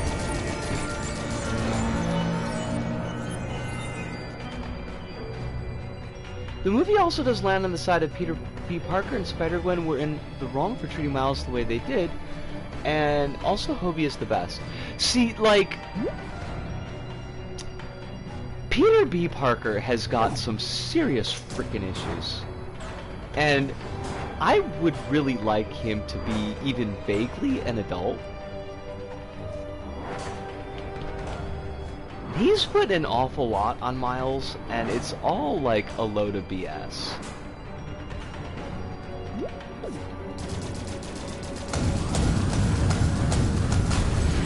Spider-Gwen is, at least, it's not a very good excuse, but like, at least she does have the excuse of being A, a teenager, and B, going through some real stuff with her dad. So like, I can at least kind of see she's maybe not making the best decisions.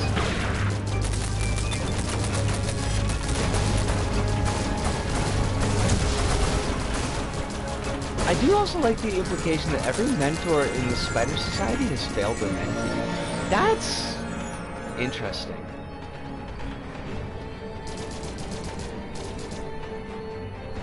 Like, that's the canon event. That you've got to fail your mentee. You've got to be failed by your mentor.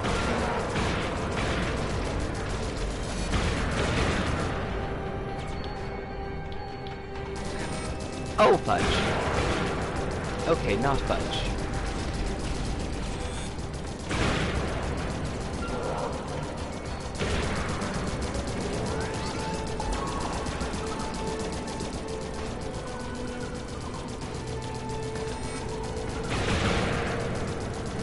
I wonder if I can get... I wonder how I got up on the invincible material.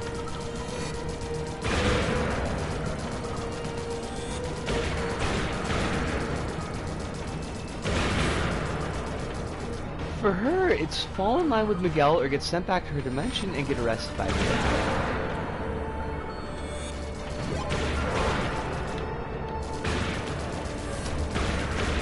I mean... Well, no, because she would get sent back to her own dimension.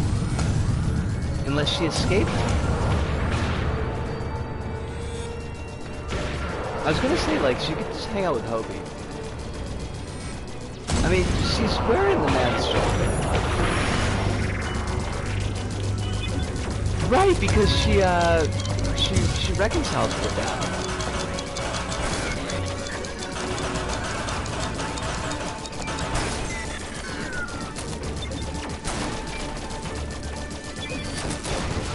You erased the invisible material? Oh my god! No, Kronos, no! You gotta have that invisible material. It's gotta be a bonus for the true Kronos fans.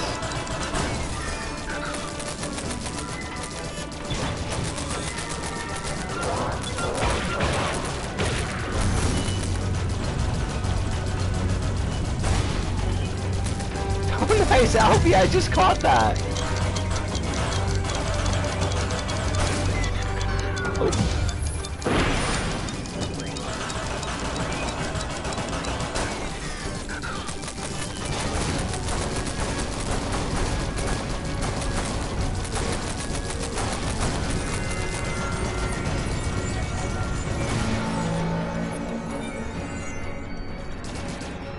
Right! Just, okay. Hive, you're 100% right, I gotcha. The expulsion phase can finally be soloed. Yes.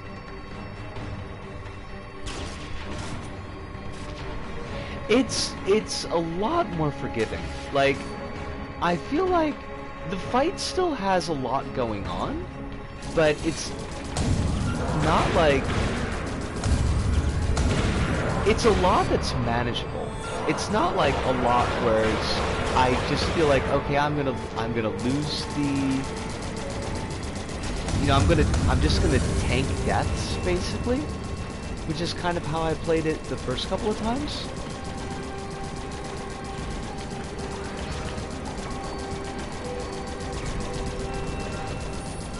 I'm gonna be going now playing Super Smash Bros. Against my sis. Oh my god. That sounds lovely, Alfie. Thank you so much for dropping by tonight. It is always a pleasure to see you. I'm glad that we got to play some really good levels with you.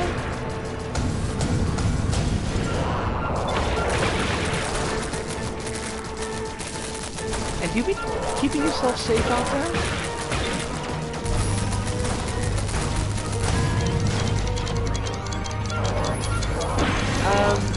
I'm gonna head out and take care of some stuff. Being unintentionally vague makes it sound cagey, but it's really just stuff. That's understandable. Like, you can be cagey.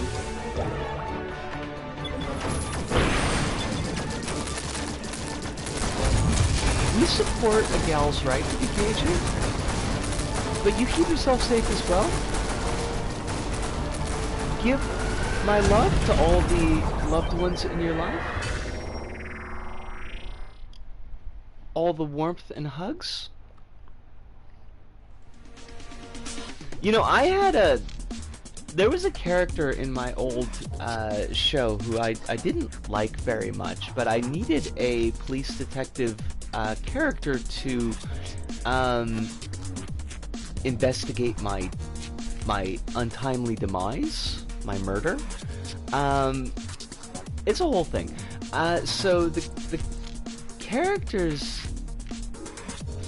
name was Keiji, which is a Japanese name.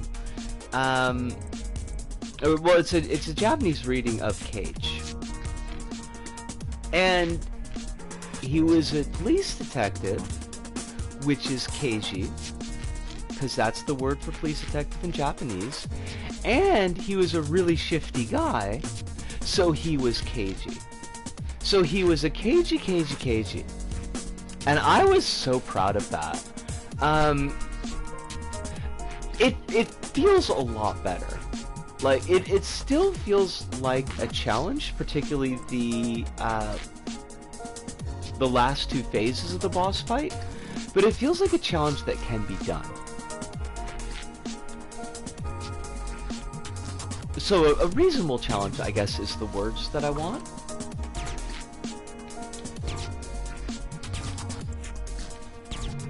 Wait, I forget where I gotta go here. Oh, fudge!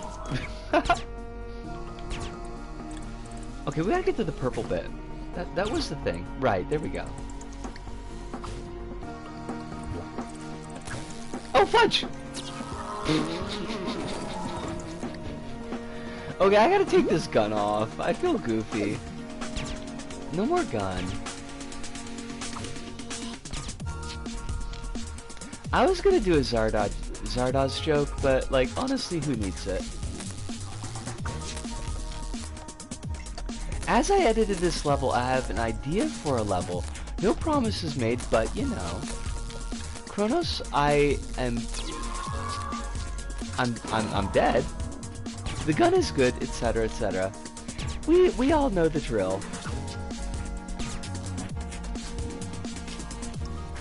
Sean Connery in questionable attire. I'm not gonna push you, Kronos, because I know that, like, level making is kind of a lot. But I will say that I am very excited at the prospect of a new Kronos level.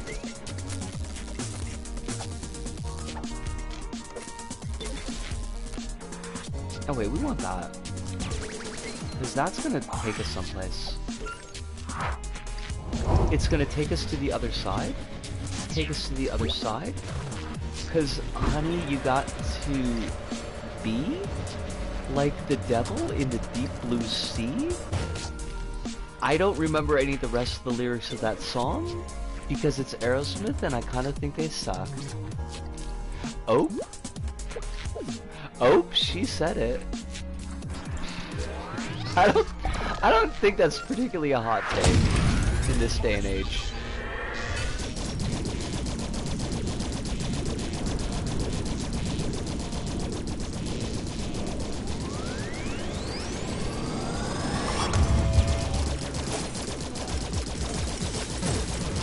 I am gonna rock my body rock.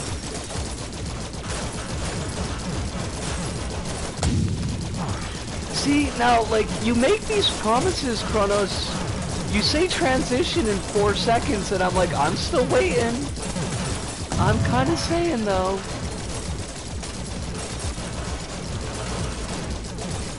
Kronos' level is out here transing people's genders.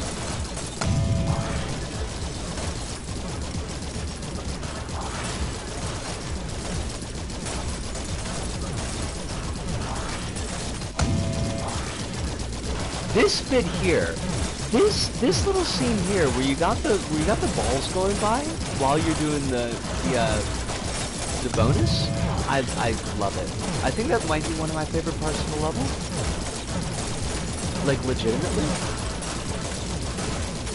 Which is kind of a weird thing to specify, but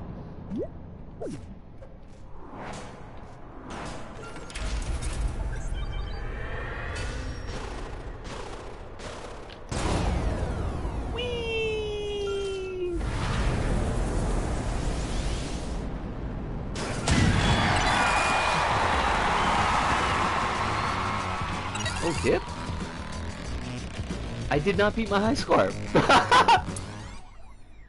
The new gun fixes this section for me as I see the bonus round as a victory map that requires a victory lap that requires minimal effort. You know, yeah. I think that's a good way to look at it. I think that they're good changes. I think that the changes to the gun are definitely make the play experience a lot friendlier. I think Spider-Verse is good. I don't think it's bad, Hive. I guess I'm mainly just a little disappointed in, I don't know, maybe that's even part of like the meta narrative though. Like, by strict adherence to these arbitrary events, that it's warping the characters in a deleterious way. Because I did kind of walk out of the movie the first time and I was like, none of these people are spider people except for Hobie and Miles. We do also have only half the narrative so far. Oh, Soup! Yo! Oh my god! You know, that's like, it's funny you say that, because there's the whole meme where it's like, you know, played this game when I was a kid, and it's got like a picture of LBP, and it'll be like 10 years later, wait, I'm non-binary?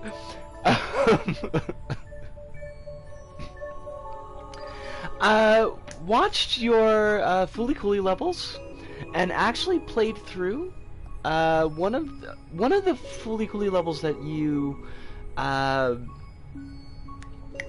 featured. What was the one that we watched? It was, or when the one we played, just another FLC all day. Now, did you happen to see that there was another level on that creator's moon called Not Another FLC all day, which is like a whole lot it's a real chonker. It's definitely more of a level and not quite as much of a gallery. This does mean, however, that you'll be able to safely archive CZ if you choose to just reset play data. That's really good news, because I do want to archive CZ, but I want to be able to archive it, like, playing through it fresh.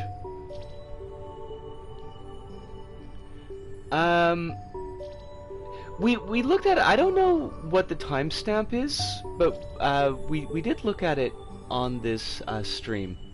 But it's a neat level. It's cool because it uses like the same base build of the one that you looked at, and then but it's got like a lot of changes in that build up until where the scoreboard would be, to be like events that happened in the show, and then it continues on from where the scoreboard was for like a pretty decent ways. So it's worth a look at, especially since you've got like the front half of it up there. Also, to come to Phantom, which sky background do you mean? Like, could you give a little bit more detail?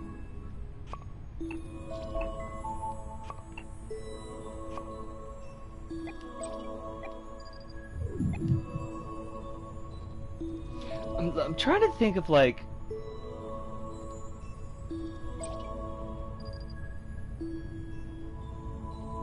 what backgrounds. Purple sky with cute clouds. That background is not in any of the DLC. It is a background that's being glitched in. I know exactly which one you're talking about now. And I don't know how to get it, but I know that it is gettable. Because I actually asked, I asked PtaER, because PtaER uses that background fairly frequently.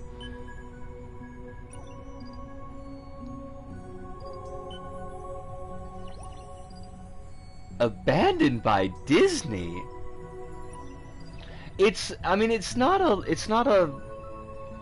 DLC that you can get through any legitimate means. I don't know what you call, like, that technique. I guess glitch. We did play Run and Jump before.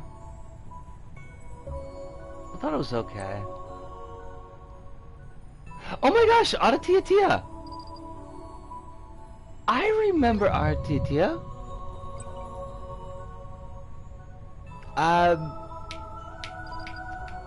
They did a really, really good level on New Zealand. It's a really neat one, but it's really like heavy on the engine, so I don't know if I'll stream it, but I should archive it, because it's very solid. Where did all the levels go? Sumo? Where did the levels go, Sumo? What have you done? I'm Steven. I'm from New Zealand and I quite like LBP. That's such like a proper introduction. I kinda love it. LBP levels is no more. Crab rave!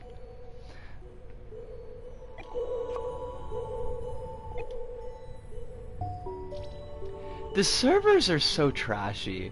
Like, I hate them. It's a real Kiwi. We do get at least one level came back.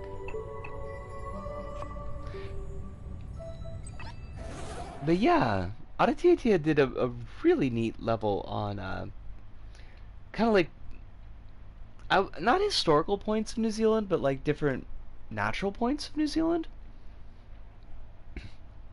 It's a neat one, but unfortunately, that was in my. The server's very full. It's not trashy, I think. I mean, I think it could be both, Phantom. Like, the server is very full. I'm kind of surprised that they haven't, like, done a big purge. I don't know how they would. Like, I don't know what kind of... What's the word that I want? Like, cutoffs or benchmarks that they would use for purging, but... Like, there's a ton of stuff in there. This looks really neat. I like this one.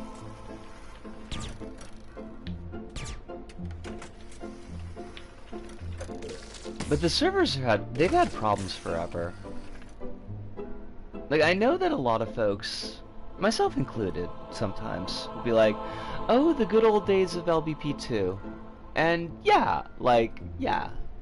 LBP2 is pretty great, but there was a lot of problems in LBP2 too. Sumo inherited a very kludged together system.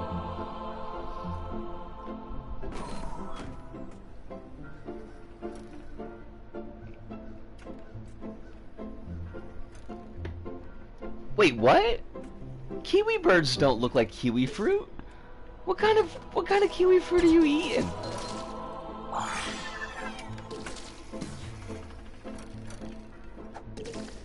Do they?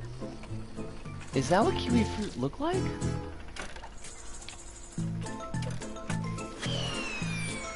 I mean, granted, I've never cut a kiwi bird open, so I don't know if they're filled with delicious green flesh.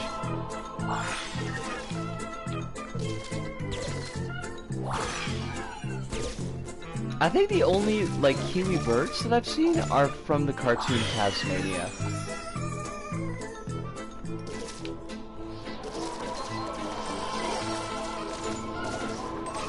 It was not a very good cartoon.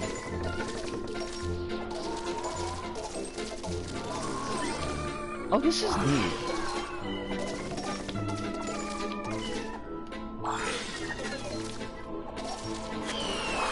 Wait, kiwi fruit are fluffy? I feel like I need to buy a new dictionary, because I would not use fluffy to describe a kiwi fruit. I mean, kiwi fruit are bristly. What? Fluff? I mean, even hairy is kind of pushing it, because hairy kind of implies that the hair is long.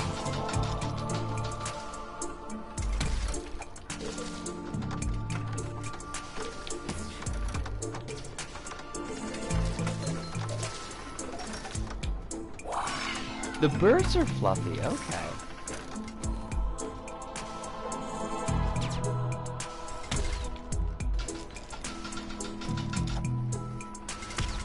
It does not, that is your read. Now, hold on a second, because if you said that somebody was hairy, you wouldn't, like, would you think, like, somebody that was, like, had a 5 o'clock shadow?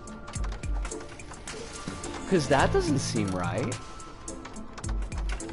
This is a lovely material for the foliage, by the way.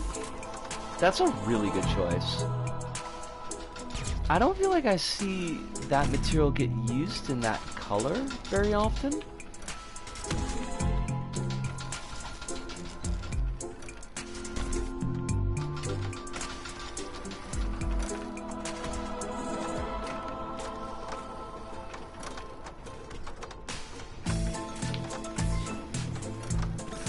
Oh my god.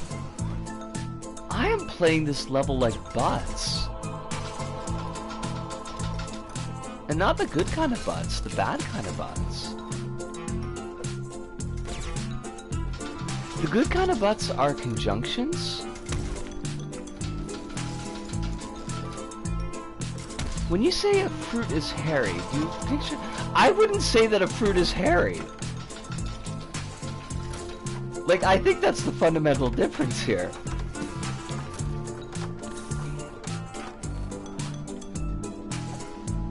I'm not even sure I would say a cat is hairy.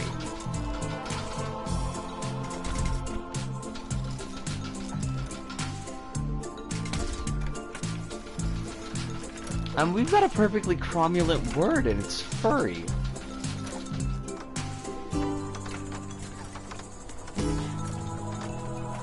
Yo, I keep on getting stuck in this windmill, and I'm hating it.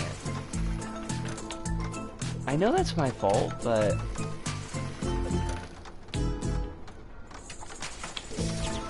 I must not die here, because I don't want to do all that again.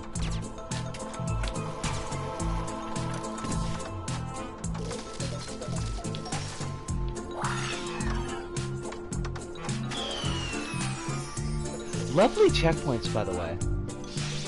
That's like really nice checkpoint technique. And I, for one, am here for it.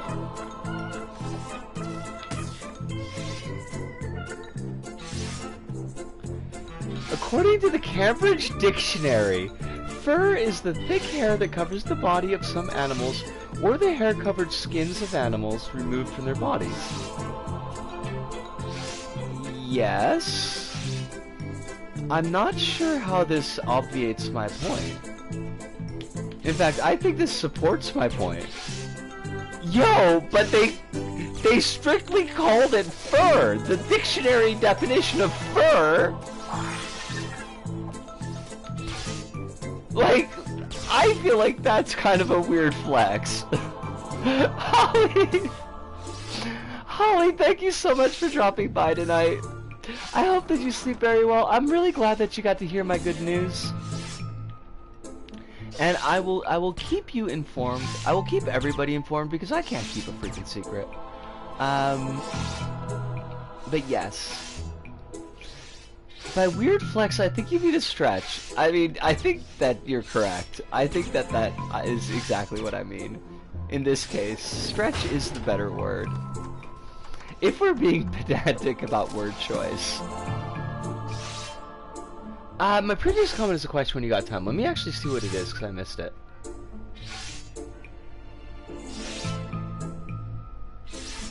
I was meaning to ask if you made any progress on the level, but or maybe it was a bad week for it. I have not. This was a very bad week for it. And I'm probably not going to work... If I do go to create mode, I'm probably not going to work directly on the level tonight. I might like dupe around with some decorative things that we can save and put in the level, but yeah.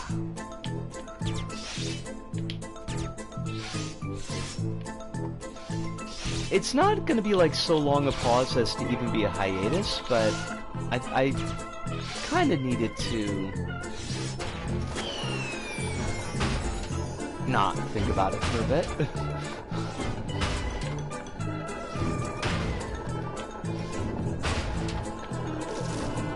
But it does mean that I've almost double platted control, so like it wasn't a complete loss. I also feel like I might need to revise some of my feelings about control. Not completely, but I do think like the act of streaming a game, I do think kind of warps my perception of it because I engage with games very differently when I'm streaming them than when I'm just playing it for myself. And I feel like I had a much more frustrating time with Control as a stream. It's weird because it's like the stream was fun. Like I enjoyed streaming the game, but I didn't enjoy playing the game as a game on stream, if that makes any sense at all. Kind of similar to the way that I felt about Resident Evil 6. Like, where it was fun streaming, but the game itself was like not any fun at all. But playing Control this, like, second and third time through, just by myself, like, I've been having a blast. I found combat to be, especially once I figured out that you could remap buttons. Now that's interesting, because, like, I came away from Alan Wake with a positive feeling about it, but I kind of feel like some of that was that it had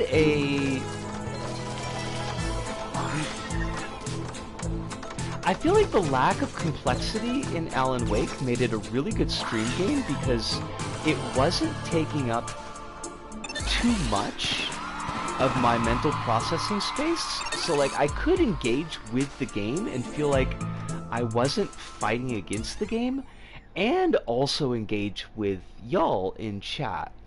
Now, I wonder if I go into that and just focus on the game, I wonder if the flaws will become more apparent because there's not as much mechanically to engage with in the game. That would make for an interesting experiment. I do think that, like,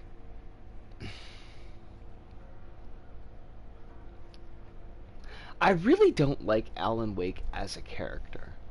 And one of the things I'm a little bit disappointed with Control is that, like, Alan Wake, like, this feels like a part of the Alan Wake universe where they've got, like, here's this altered world event where Alan Wake is writing the events of Control, and it's like, that leaves, like, a little bit of an oily taste in my mouth, because it's like, Alan Wake is a douche. Like, as a character, he's a douche. I had a blast me too. I loved Megan on Alan Wake as, like, Alan Wake the person, because he's such a jag. I don't want this is me getting my whiny voice, but it's like, I don't want Jesse to be a character written by Alan Wake. That's kind of crappy.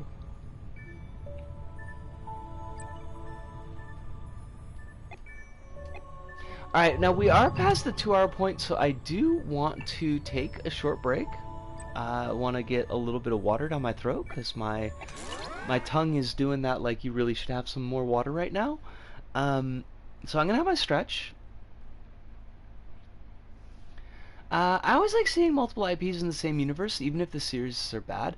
Like, it's not so much that them being in a shared universe is a bad thing, because I think that their universes map very well to each other. The implication that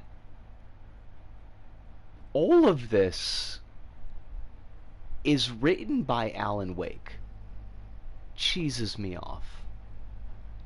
Because Alan Wake shouldn't get to be God. Honestly.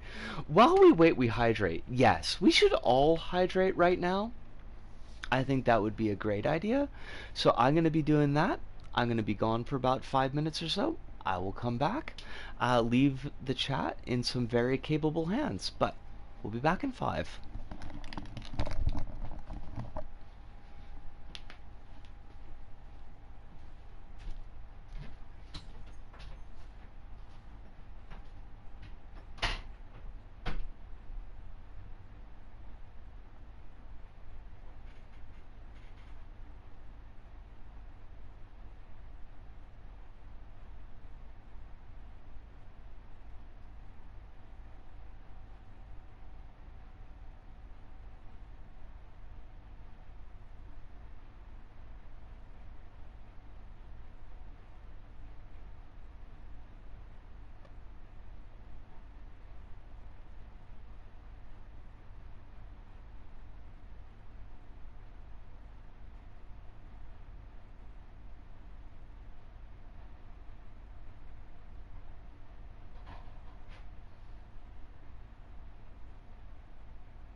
Oh. I gotta find that thing for Hive.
Alright, I'm back. Did I miss Soup?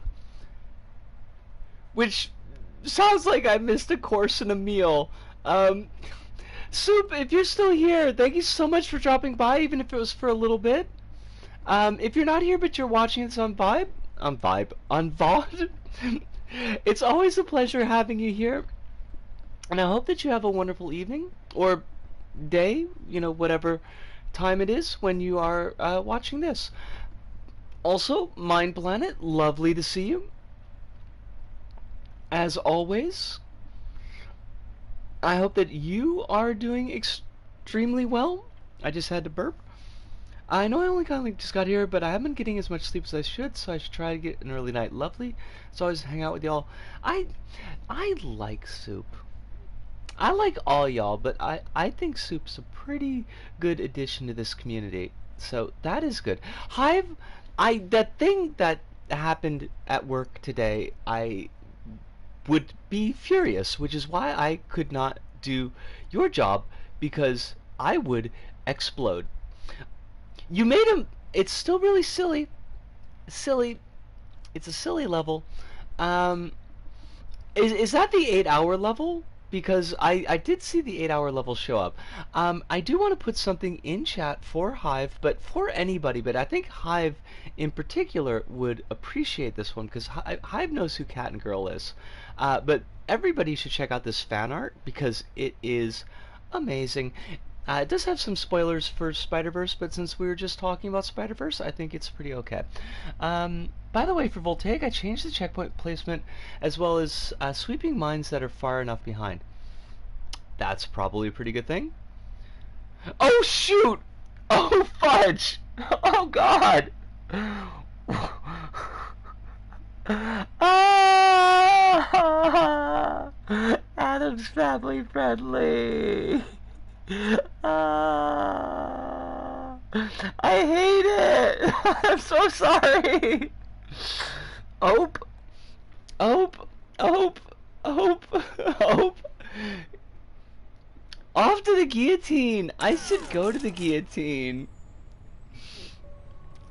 That's like a bad one too. That's like the worst kind of failure on that.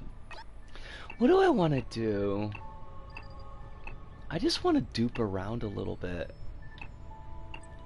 Let's go to an empty test bed. Vroom.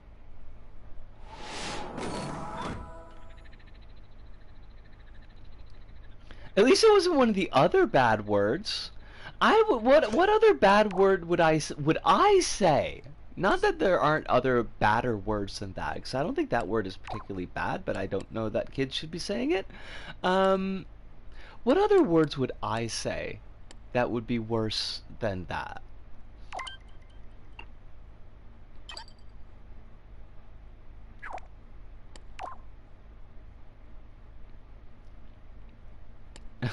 I say him in shadows. Well, I should hope that you wouldn't say anything worse than that.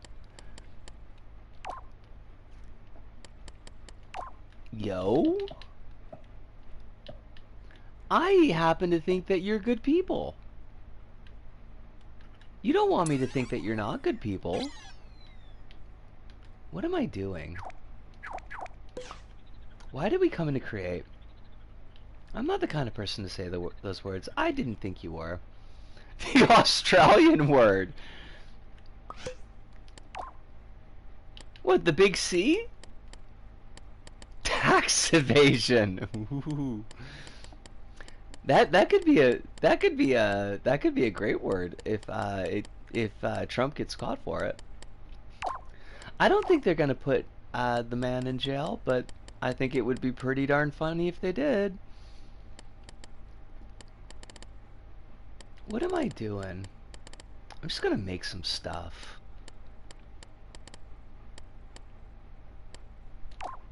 Wood. Wood is always good.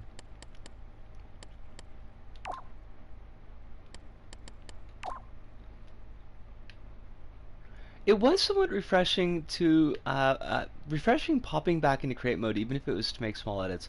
I've really like create mode from a level design standpoint has been surprisingly enjoyable, and I didn't really expect that.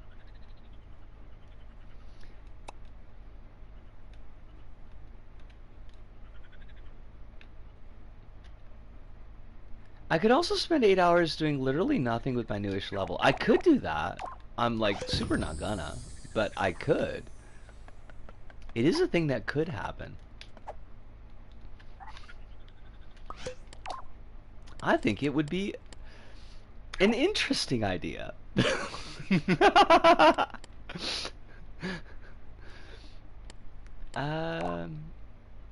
Where's my mats?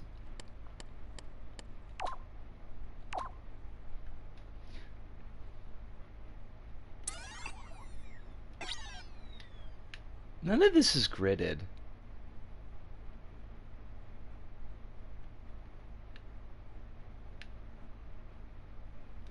Make the aces level within the next 20 minutes. Um, I don't know what I'm gonna do with that level, honestly. Like, I still got the idea floating in my head, but I don't really have a strong, like, direction for it yet. I honestly, like, after we finish the archive level, I just want to do something that's simple. Just an easy peasy kind of level.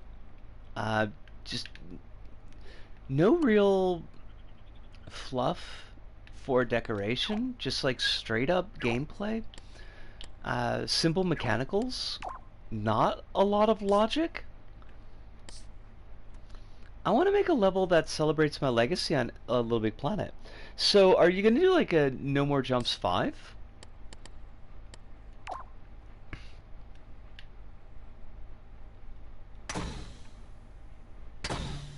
I always kind of imagine it looking like Otera's purple floor. Oh, Places for Aces? That would be a good way to look at it. I guess I'm not sure, like, how I want words, like, strung into sentences. They were doomed to not be right. I'm not sure how I want the gameplay to work on that one. Because the idea was that you'd have the 4 colors, and 3 of them would have, like, gameplay mechanics associated with them. And so kind of thinking about how that would actually flow.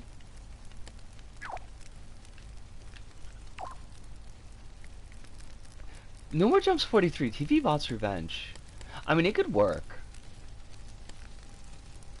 Oh, Dez, how you doing? I hope life is treating you well. Hope it ain't giving you no stress.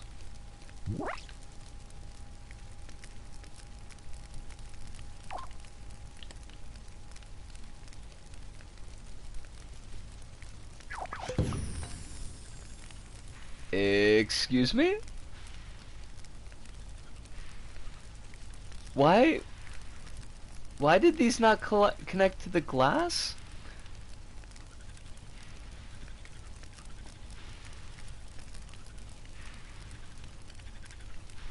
Is it because the glass is on fire?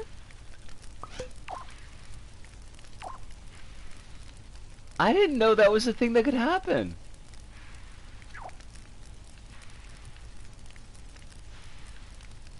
Pistons don't connect to burning glass? What?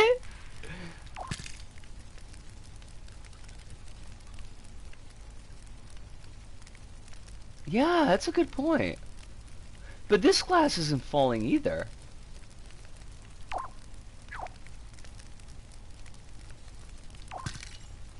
Eh? What?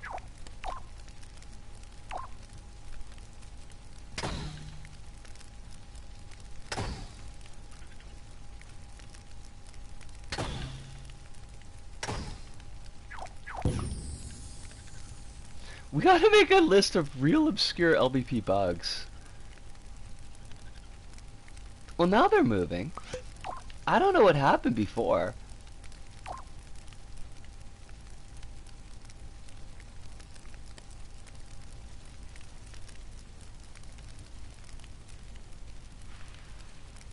If you do end up getting a basic idea of the Aces level, I can throw together a proof of concept. Well, let me, like, let me have that one on the back burner.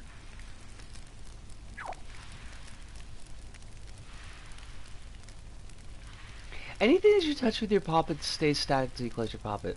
Well, I mean, that part I understood. But, like, I don't understand why the Pistons decided they just didn't want to deal with it anymore.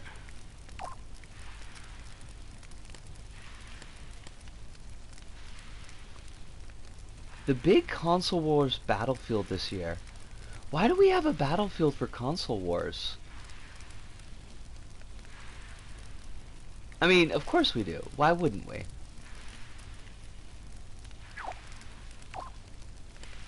But I do feel like that's gotta kind of stop.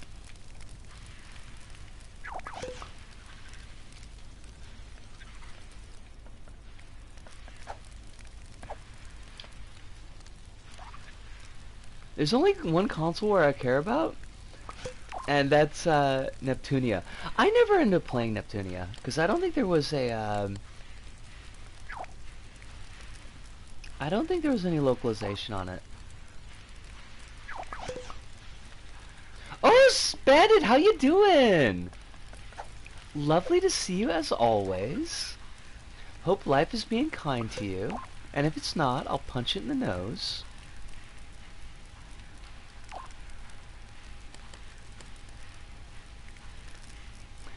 We're just like duping around on LBP. We've got no real plans with what we're doing. Just kind of, you know, doing a thing.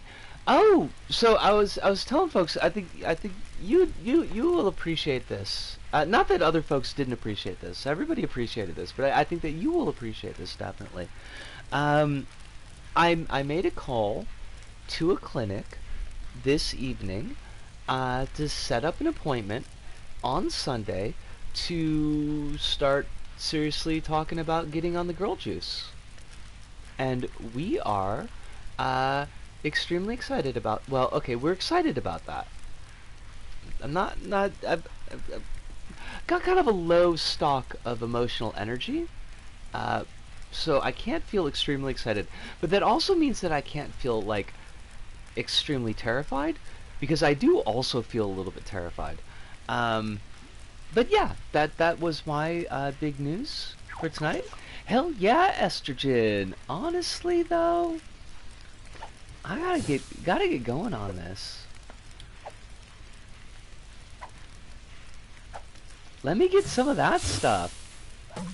Are you going out for the girl juice? Mine? Is that something that you want to be on? Or is this like just generalized support?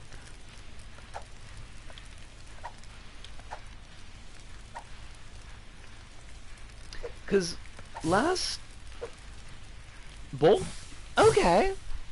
Yes. I know that the last time that we kind of talked about your sitch.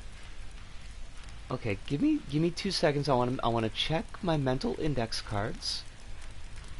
Make sure that I've got like the details right. The last time that we talked about your sitch, you were leaning towards, if not landed on, agender,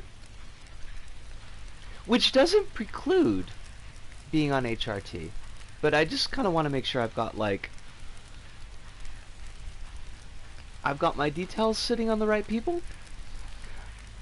I'm happy for you, but the fact that it's on a Sunday, agender, like with no space in the middle. That was a bit ago. Gender fluid now, lel. Okay. No, don't be sorry. You ain't gotta be sorry.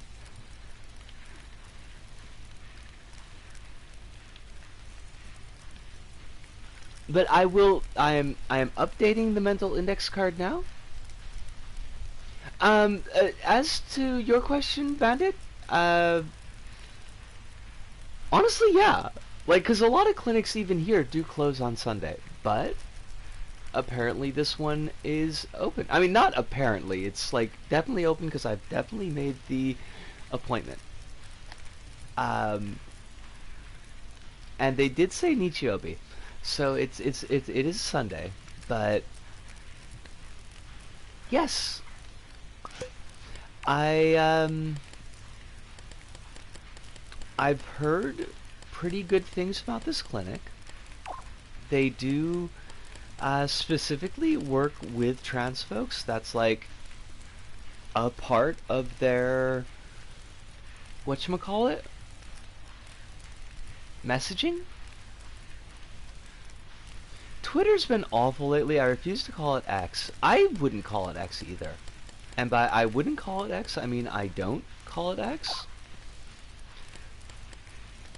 Because that's a goofy name.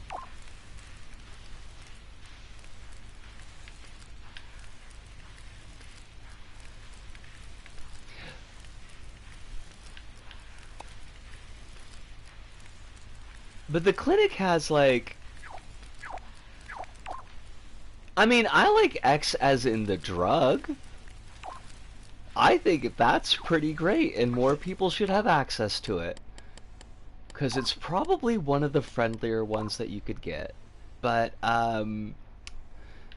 not as a social media service. Send a sweet. Herman Zweibel's sweets. Girl Skittles. I mean, those aren't X, but I'll take those too. I don't know if I probably shouldn't talk too much about that because, like, I mean, not about the Girl Skittles. That's perfectly family friendly. I probably illicit drug use is probably not a family friendly topic though. What is with our connectors in this stream that like nothing wants to connect to objects?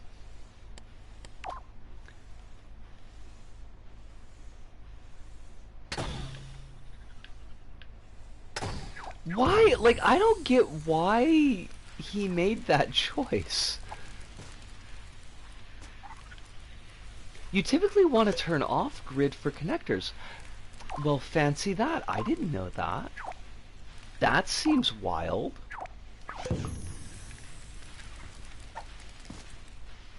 Whee!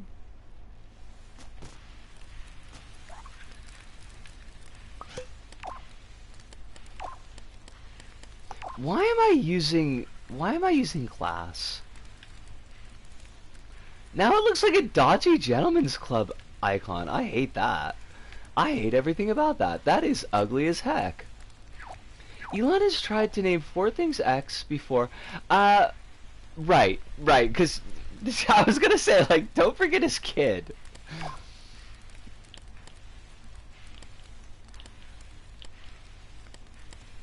That poor kid is gonna be so fundamentally messed up.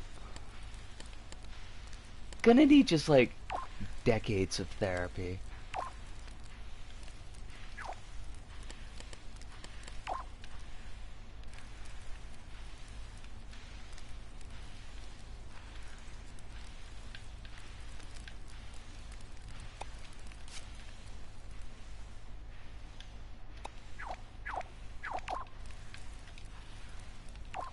Well, hold up a second there, Disco. You don't wanna be doing anything goofy now.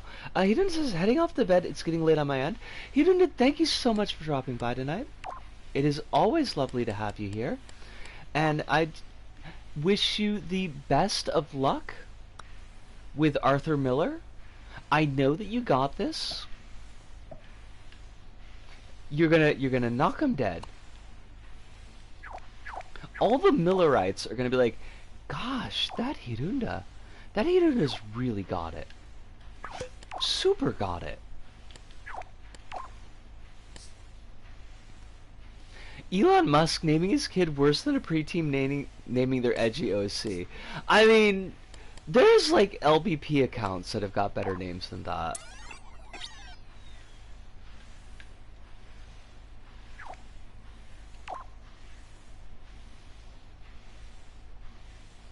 Wait, hold on.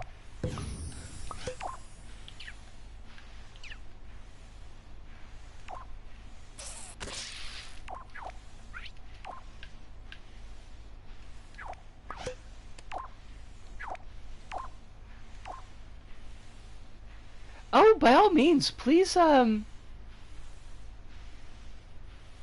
wait, who named his kid Blanket? Because I know, like, a couple MJs, but I don't know any of them that named their kids Blanket?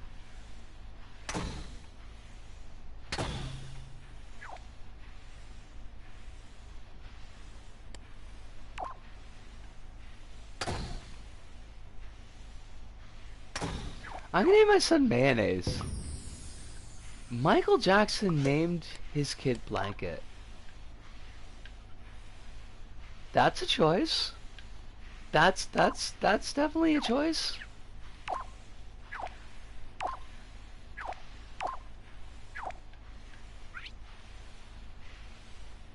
Actually, let's just have this right now.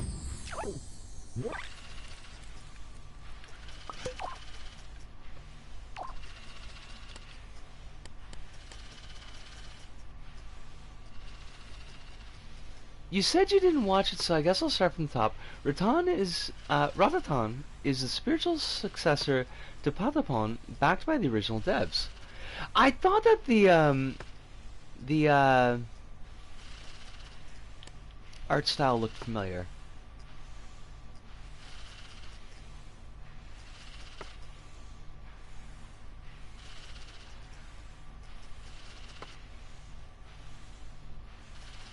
What am I doing? Bisco, what are you doing? Besides being goofy. Oh, that's not how you want to do that. Something's gonna break. You're gonna break something. They opened the Kickstarter at the start of the month, and they hit the initial goal within the first hour. Holy dogs. Wait, what? Okay, I gotta read this. Hive says, I love that Slayer's X, Terminal Aftermath, Vengeance of the Slayer, a spin-off game to Hypnospace Outlaw that was developed by a character from Hypnospace Outlaw who is nothing more than the edgiest team trying to be edgy on the internet. Slayer X is very much self-aware, makes affectionate jokes at the expense of the edginess of the dev, including his obsession with the letter X. It came out before Elon's rebrand of Twitter. Oh my god. That sounds like a whole lot. Why am I trying to build my own Venus flytrap when Media Molecule just gave us one? We could just steal that, because this is never going to be a level.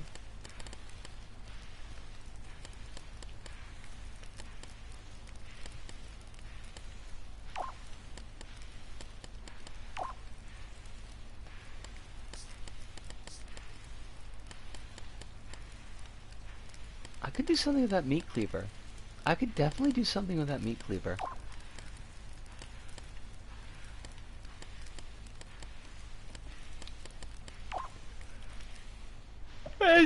The claw? I always thought that was a Venus flytrap.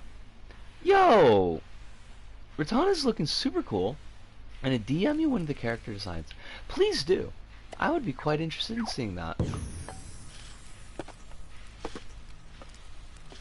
Okay, that's not what I expected to happen. I don't know what I expected to happen. Wasn't that?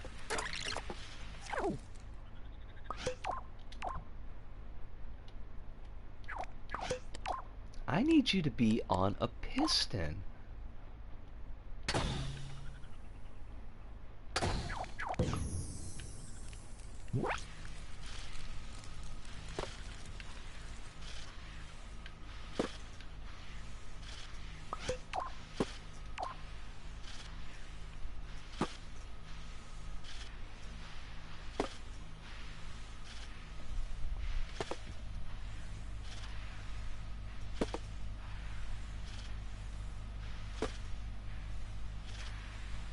Oh, it's a kiwi! They do not look like kiwi fruit. Oh my gosh.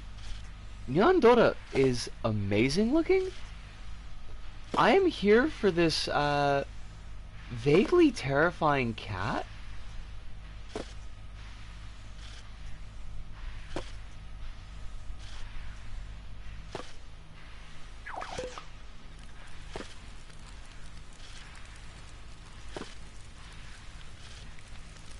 Now, is this actually dangerous? This is not dangerous. I am not dead. Why did you lie to me, game?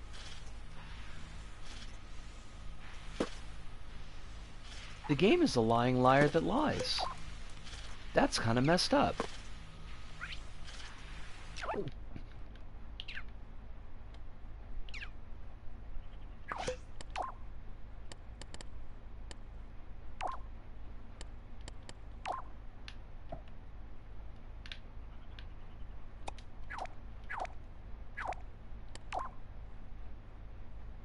The Venus flytrap variant with the fire drop uses a unique material not given in story mode. I did not know that because I don't think I've ever used any of these.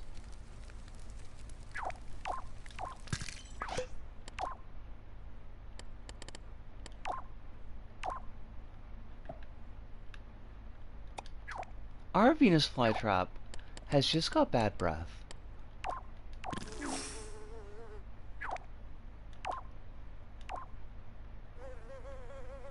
Oh, I've seen that material, and it is slick.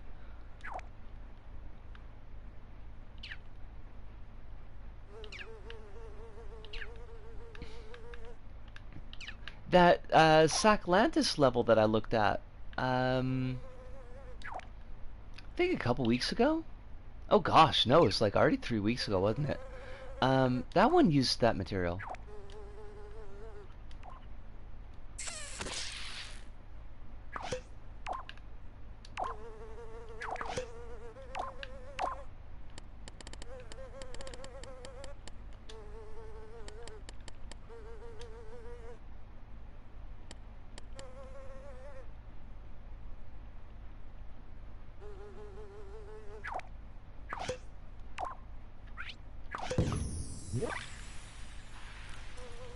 Wait, you don't close anymore.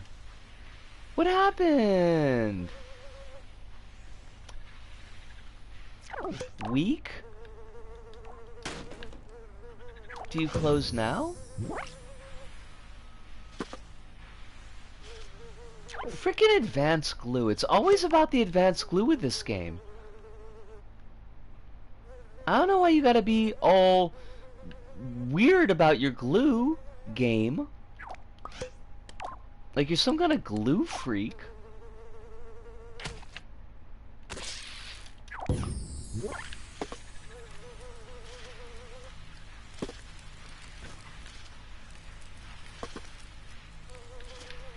Oh no!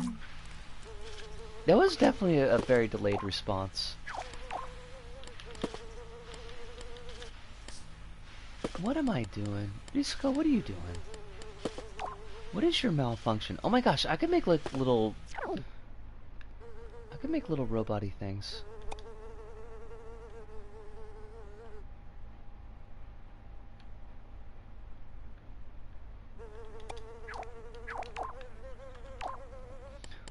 We'll give him a heterochroma, cause that's like all the cool kids are doing that these days. What's interesting about Rathatan's art is that the scenery is fully detailed, as opposed to Patapon and Lokoroko using minimal flat colors.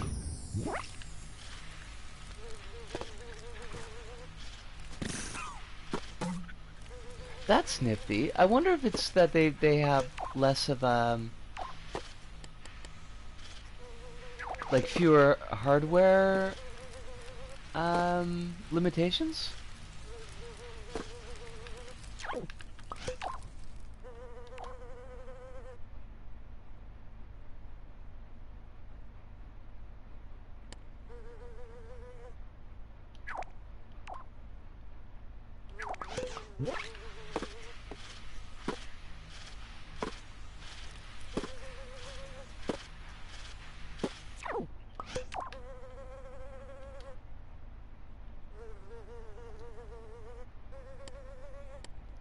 I mean, Patapon and Lokoroko are PSP games, so I would say the answer is probably they can flex now due to their hardware. Oh!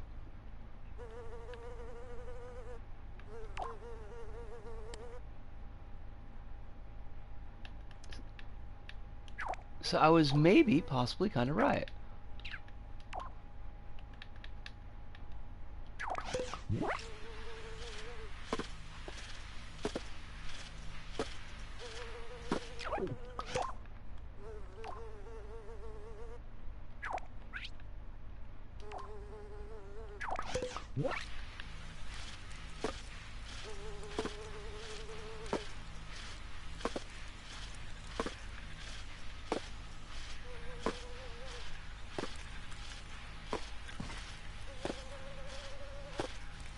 Another thing I noticed that during the gameplay, one of the commands had notes played in eighths, which has never happened before.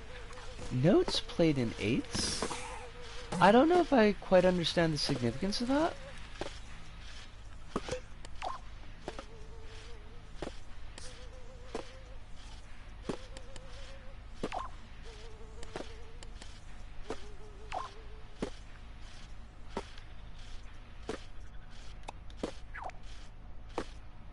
In Patapon, one command is 4 beats. Okay.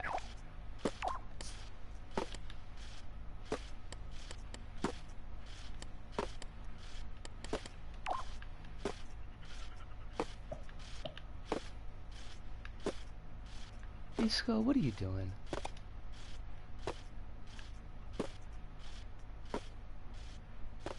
Oh no!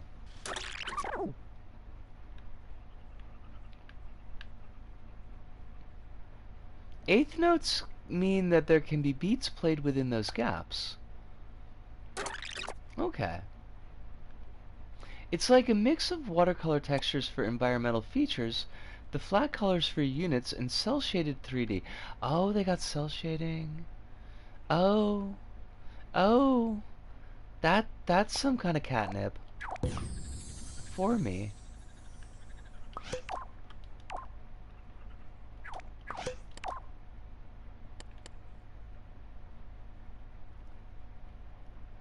I'm stuck on Patapon Rain Desert level.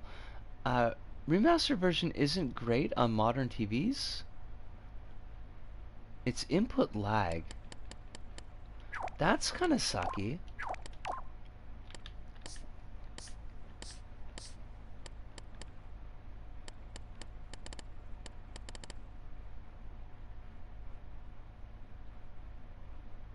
I never really talked about this, but I love the monster design of the Patapon games. The bosses look fantastic. Hey.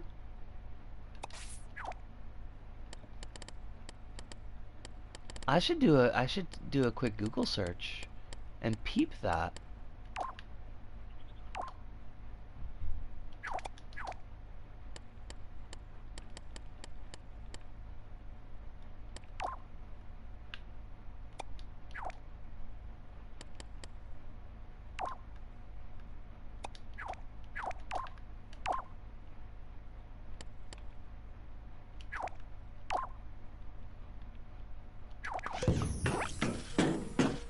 What? What just happened? Why did they fall off? Yo, I thought you were attached. You need to be attached. Wait, these are all one piece.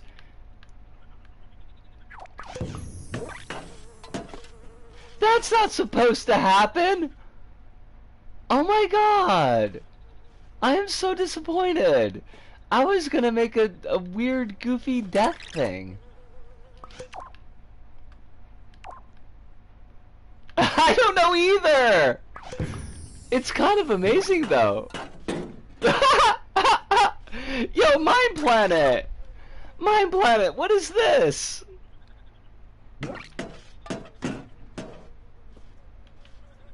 That don't make no sense. Is it? No, the meat cleavers are dynamic, obviously, because they fell down. It's all one piece here. But as soon as I turn it off...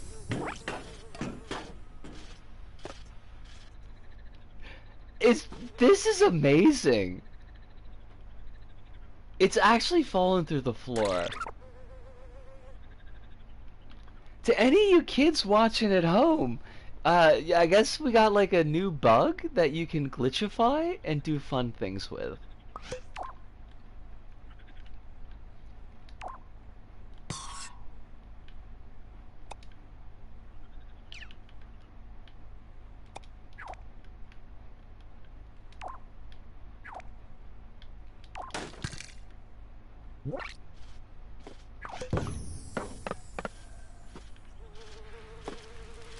Wait, what was just making like a clattering wood noise? 'Cause there's nothing that was clattery wood.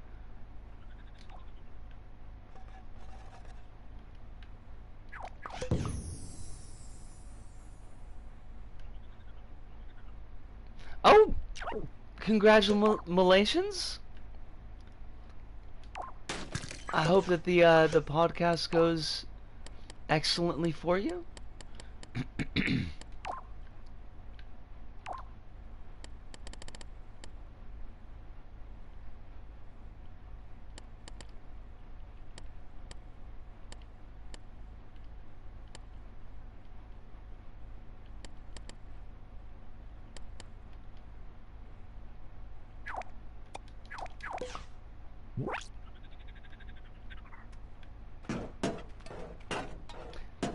You're not supposed to go up or down.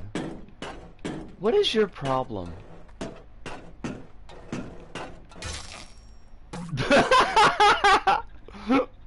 What am I doing? I don't know.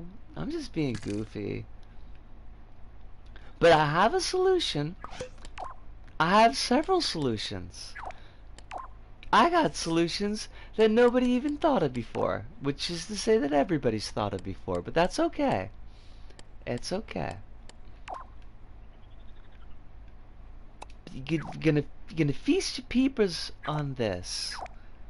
This is the peepers are they're gonna be peepified. That's not even a word. I don't need your fancy words. How about them apples?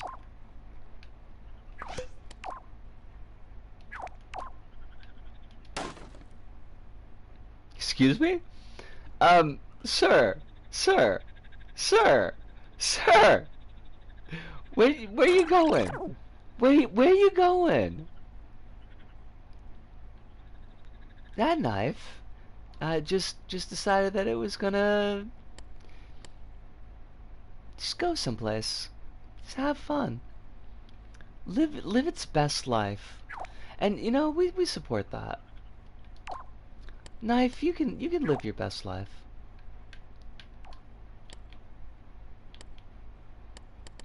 I got super genius ideas over here.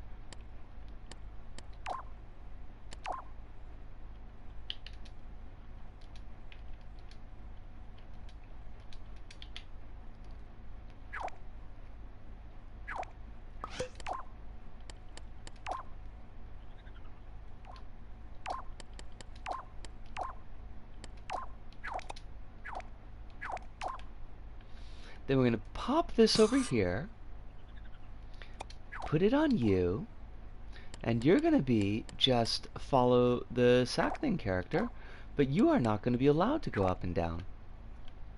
Now we're going to put this down here, and then the super genius move is, first off, this is not going to be 15 speed because there's no way we're getting away with it. You could just be down to 4. Now our super genius move here is we're going to put a physics tweaker, tweaker Diablo, and make this only collide with the player. And now we're going to have Doom. Yo, what are you doing? What are you doing? How are you colliding with the ground when the ground is not the player? I'm sorry. I have some questions about this. What is that even? Are you gonna are you gonna tell me that the ground and the player share DNA? Share DNA to the extent that this physics tweaker can't tell them apart.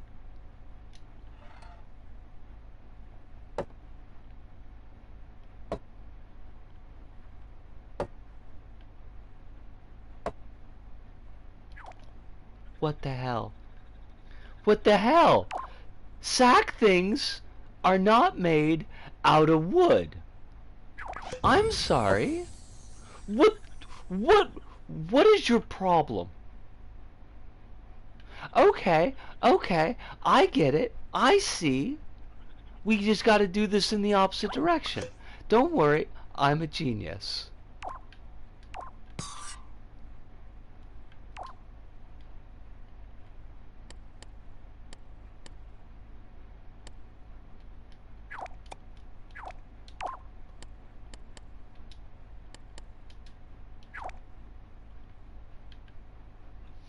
I mean, do sack things burn?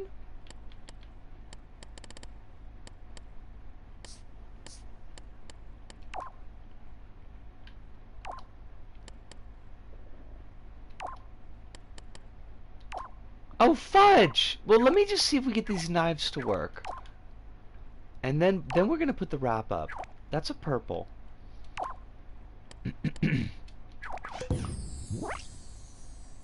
Excuse me? Do we not understand how physics tweakers work anymore? Game? Your own freaking logic? Game? What the hell, game? What? What? Why you gotta be like this?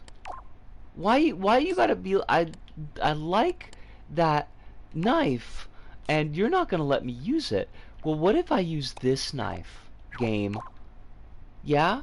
Yeah? Yeah? How about these apples? Game. Is this a knife thing? Is it because they're knives? What if I used a buzzsaw? Would that be okay with you, game? Would you be fine with a buzzsaw?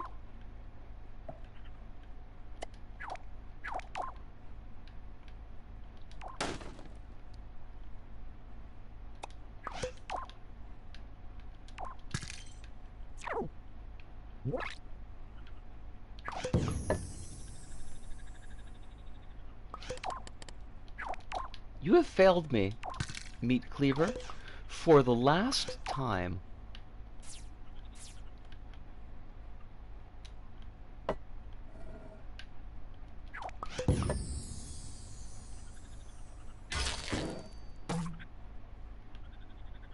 I'm sorry, why are you moving up? You very specifically are not allowed to move up? Why are you even spinning? What is the purpose of your spinning? What is going on with this game that don't make no sense? Where are you going?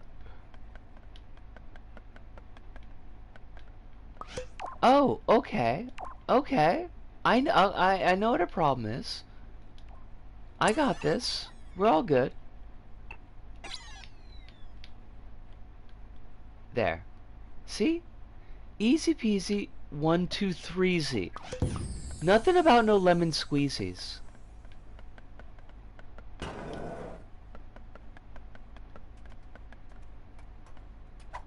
This was listed specifically as a dangerous item. I am not seeing the danger. You're just letting me run on top of this thing. What is going on? Game? I need you to talk to me. I would be frightened also. This is a mess. Everything about this is a mess. Why does this work? This should kill us.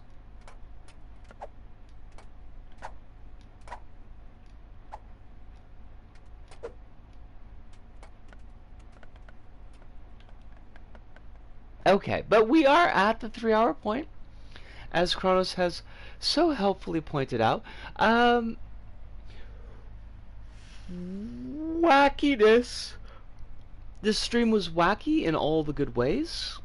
Hive, thank you for the opportunity for me to vent a little bit about these spiders. Thank you everybody for sharing my potentially great news. Fingers crossed, toes crossed. I'm not holding onto the controller right now, so I can actually cross my fingers. At the very least, it's going to be a free day out of work. So there's that. Schedules. Monday will be Goose Game. Thursday, potentially Goose Game. We will continue to Goose Game until we are done with the Goose Game. Except for Fridays, which will be LBP. At which point we will shift to Miles Morales, and it will be exciting. But I do believe that this pretty much brings us to the end. Everyone, I will ask you, as I always do, please be taking care of yourselves. If you I was gonna say if you need water, but everybody needs water. So just drink the water or the fluids with the electrolytes that your body needs. Step one. Step two, try to get at least one meal in a day. Even if it's trash, I'd prefer that it wasn't trash and I'd prefer more than one meal, but just to get something in your belly. That's step two. That's important. Step three, if you've got medications, try to get those as close to your schedule as is possible with your brain meats and any executive function stuff that you got going on. But the big important step, not the 13th step, that's a different thing, is that you try to remember that there are a lot of people out there who care about you, who want you to be well, who want you to live your best life, be happy and healthy and safe. I'm one of those people, but I am only one of those people. And there are no spider cores. Oh, Kronos, that's a good one. I like that one. Well, I mean, they've got Spiders George, so that's kind of like a Spiders man.